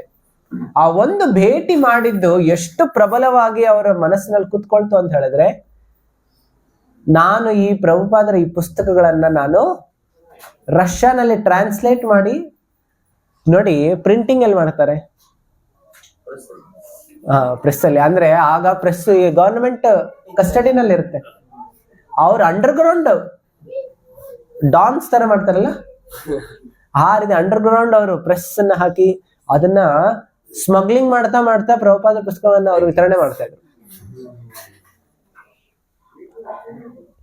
ಅಲ್ಲಿ ಒಂದು ಸಲ ಅವ್ರ ಪುಸ್ತಕ ವಿತರಣೆ ಮಾಡ್ತಾ ಇರುವಾಗ ಅಲ್ಲಿ ಒಂದು ಟೇಬಲ್ ಹಾಕಿ ಅವ್ರ ಪುಸ್ತಕಗಳನ್ನ ಕೊಡ್ತಾ ಇರುವಾಗ KGB ಆಫೀಸರ್ಸ್ ಬಂದ್ರು. ಅವರು ನೋಡಿ ಕೇಳಿದ್ರು ತಕ್ಷಣ ಇಷ್ಟೊಂದು. ಆಮೇಲೆ ಅವ್ರು ಹೇಳ್ತಾ ಇದ್ರು, ಏನ್ ಮಾಡ್ತಾ ಇದೀರಿ ಇಲ್ಲಿ ಅಂತ.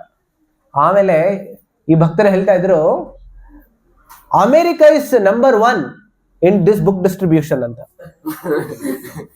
ಆಗಿನ ಕಾಲದಲ್ಲಿ ರಷ್ಯಾ ಮತ್ತೆ ಅಮೆರಿಕ ಪೈಪೋಟಿ. ಯಾಕಂದ್ರೆ ಅಮೆರಿಕ ಮೊದಲು ಸ್ಪೇಸ್ ಕ್ರಾಫ್ಟ್ ಕಳ್ಸತ್ತಾ ಇಲ್ಲ ರಷ್ಯಾ ಕಳ್ಸತ್ತಾ, ಯಾವಾಗ್ಲೂ ಈ ಪೈಪೋಟಿ ನಡೀತಾ ಇತ್ತು. ಅವ್ರಿಗನ್ನಿಸ್ತು, ಅರೆ ಅಮೆರಿಕ ನಂಬರ್ 1 ಈ ಬುಕ್ ಡಿಸ್ಟ್ರಿಬ್ಯೂಷನ್ ಅಲ್ಲಿ.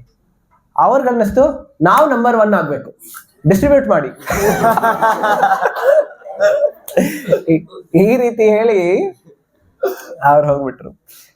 ಅಂತ ಹೇಳಿದ್ರೆ ಭಕ್ತರು ಹೇಳ್ತಾರೆ, ಕೃಷ್ಣ ಭಕ್ತ ಬಡ ಚತುರ್. ಪ್ರಭುಪಾದರ ಆಂದೋಲನೆಗೋಸ್ಕರ, ಶ್ರೀ ಕೃಷ್ಣನ ಸಂದೇಶವನ್ನ ಪ್ರಚಾರ ಮಾಡೋದಕ್ಕೋಸ್ಕರ ಏನ್ ಬೇಕಾದ್ರೂ ಮಾಡೋದಕ್ಕೆ ಭಕ್ತರು ಸಿದ್ಧರಾಗಿರ್ಬೇಕು. ಯಾಕೆಂತ ಹೇಳಿದ್ರೆ ನಮ್ಮ ಜೀವನ ಇಲ್ಲ ಅಂತ ಹೇಳಿದ್ರೆ ಭೌತಿಕ ಜಗತ್ತಿನಲ್ಲಿ, ಮಾಯಾ ಜಗತ್ತಲ್ಲಿ ಹೋಗ್ಬಿಡತ್ತೆ. ಎಷ್ಟು ವರ್ಷಗಳಿದೆ ನಮ್ಮಲ್ಲಿ ಗೊತ್ತಿಲ್ಲ, ಎಷ್ಟು ಸಮಯ ಇದೆ, ಮುಂದೆ ಯಾವ ರೀತಿ ಭವಿಷ್ಯ ಬರುತ್ತೆ, ನನ್ನ ಜೀವನದಲ್ಲಿ ಏನಾಗುತ್ತೆ ಅನ್ನೋಂಥದ್ದು ಗೊತ್ತಿಲ್ಲ. ಹೀಗೆ ಇರುವಂತ ಸಮಯವನ್ನ ನಾವು ಸ್ವಲ್ಪವಾದರೂ ನಾವು ಭಗವಂತನ ಈ ಸಂದೇಶವನ್ನ ನಾವು ಪಡ್ಕೊಳ್ಳೋದು, ಆಮೇಲೆ ನಮಗೆ ಆದಷ್ಟು ಈ ಭಗವಂತನ ಸಂದೇಶವನ್ನ ನಾವು ಬೇರೆಯವ್ರಿಗೆ ನೀಡೋದಕ್ಕೋಸ್ಕರ ನಾವು ಎಷ್ಟೊಂದು ರೀತಿಯಲ್ಲಿ ಮಾಡ್ಬೋದು. ತನು ಮನ ಧನದಿಂದ ಮಾಡ್ಬೋದು. ಸೊ ಭಗವಂತ ನಮಗೆ ಏನೆಲ್ಲ ಶಕ್ತಿಗಳನ್ನ ಕೊಟ್ಟಿದ್ದಾರೆ, ನಾವು ಅದನ್ನ ಸರಿಯಾಗಿ ಇದರಲ್ಲಿ ಉಪಯೋಗಿಸ್ಕೊಂಡು ನಮ್ಮ ಜೀವನವನ್ನ ಸಾರ್ಥಕ ಮಾಡ್ಕೊಳ್ಬೇಕು. ಗ್ರಂಥರಾಜ್ ಶ್ರೀಮದ್ ಭಾಗವತಂ ಕಿ ಜಯ, ಶ್ರೀಲ ಪ್ರಭುಪಾದ ಕಿ ಜಯ, ಪ್ರಹ್ಲಾದ್ ಮಹಾರಾಜ್ ಕಿ ಜಯ.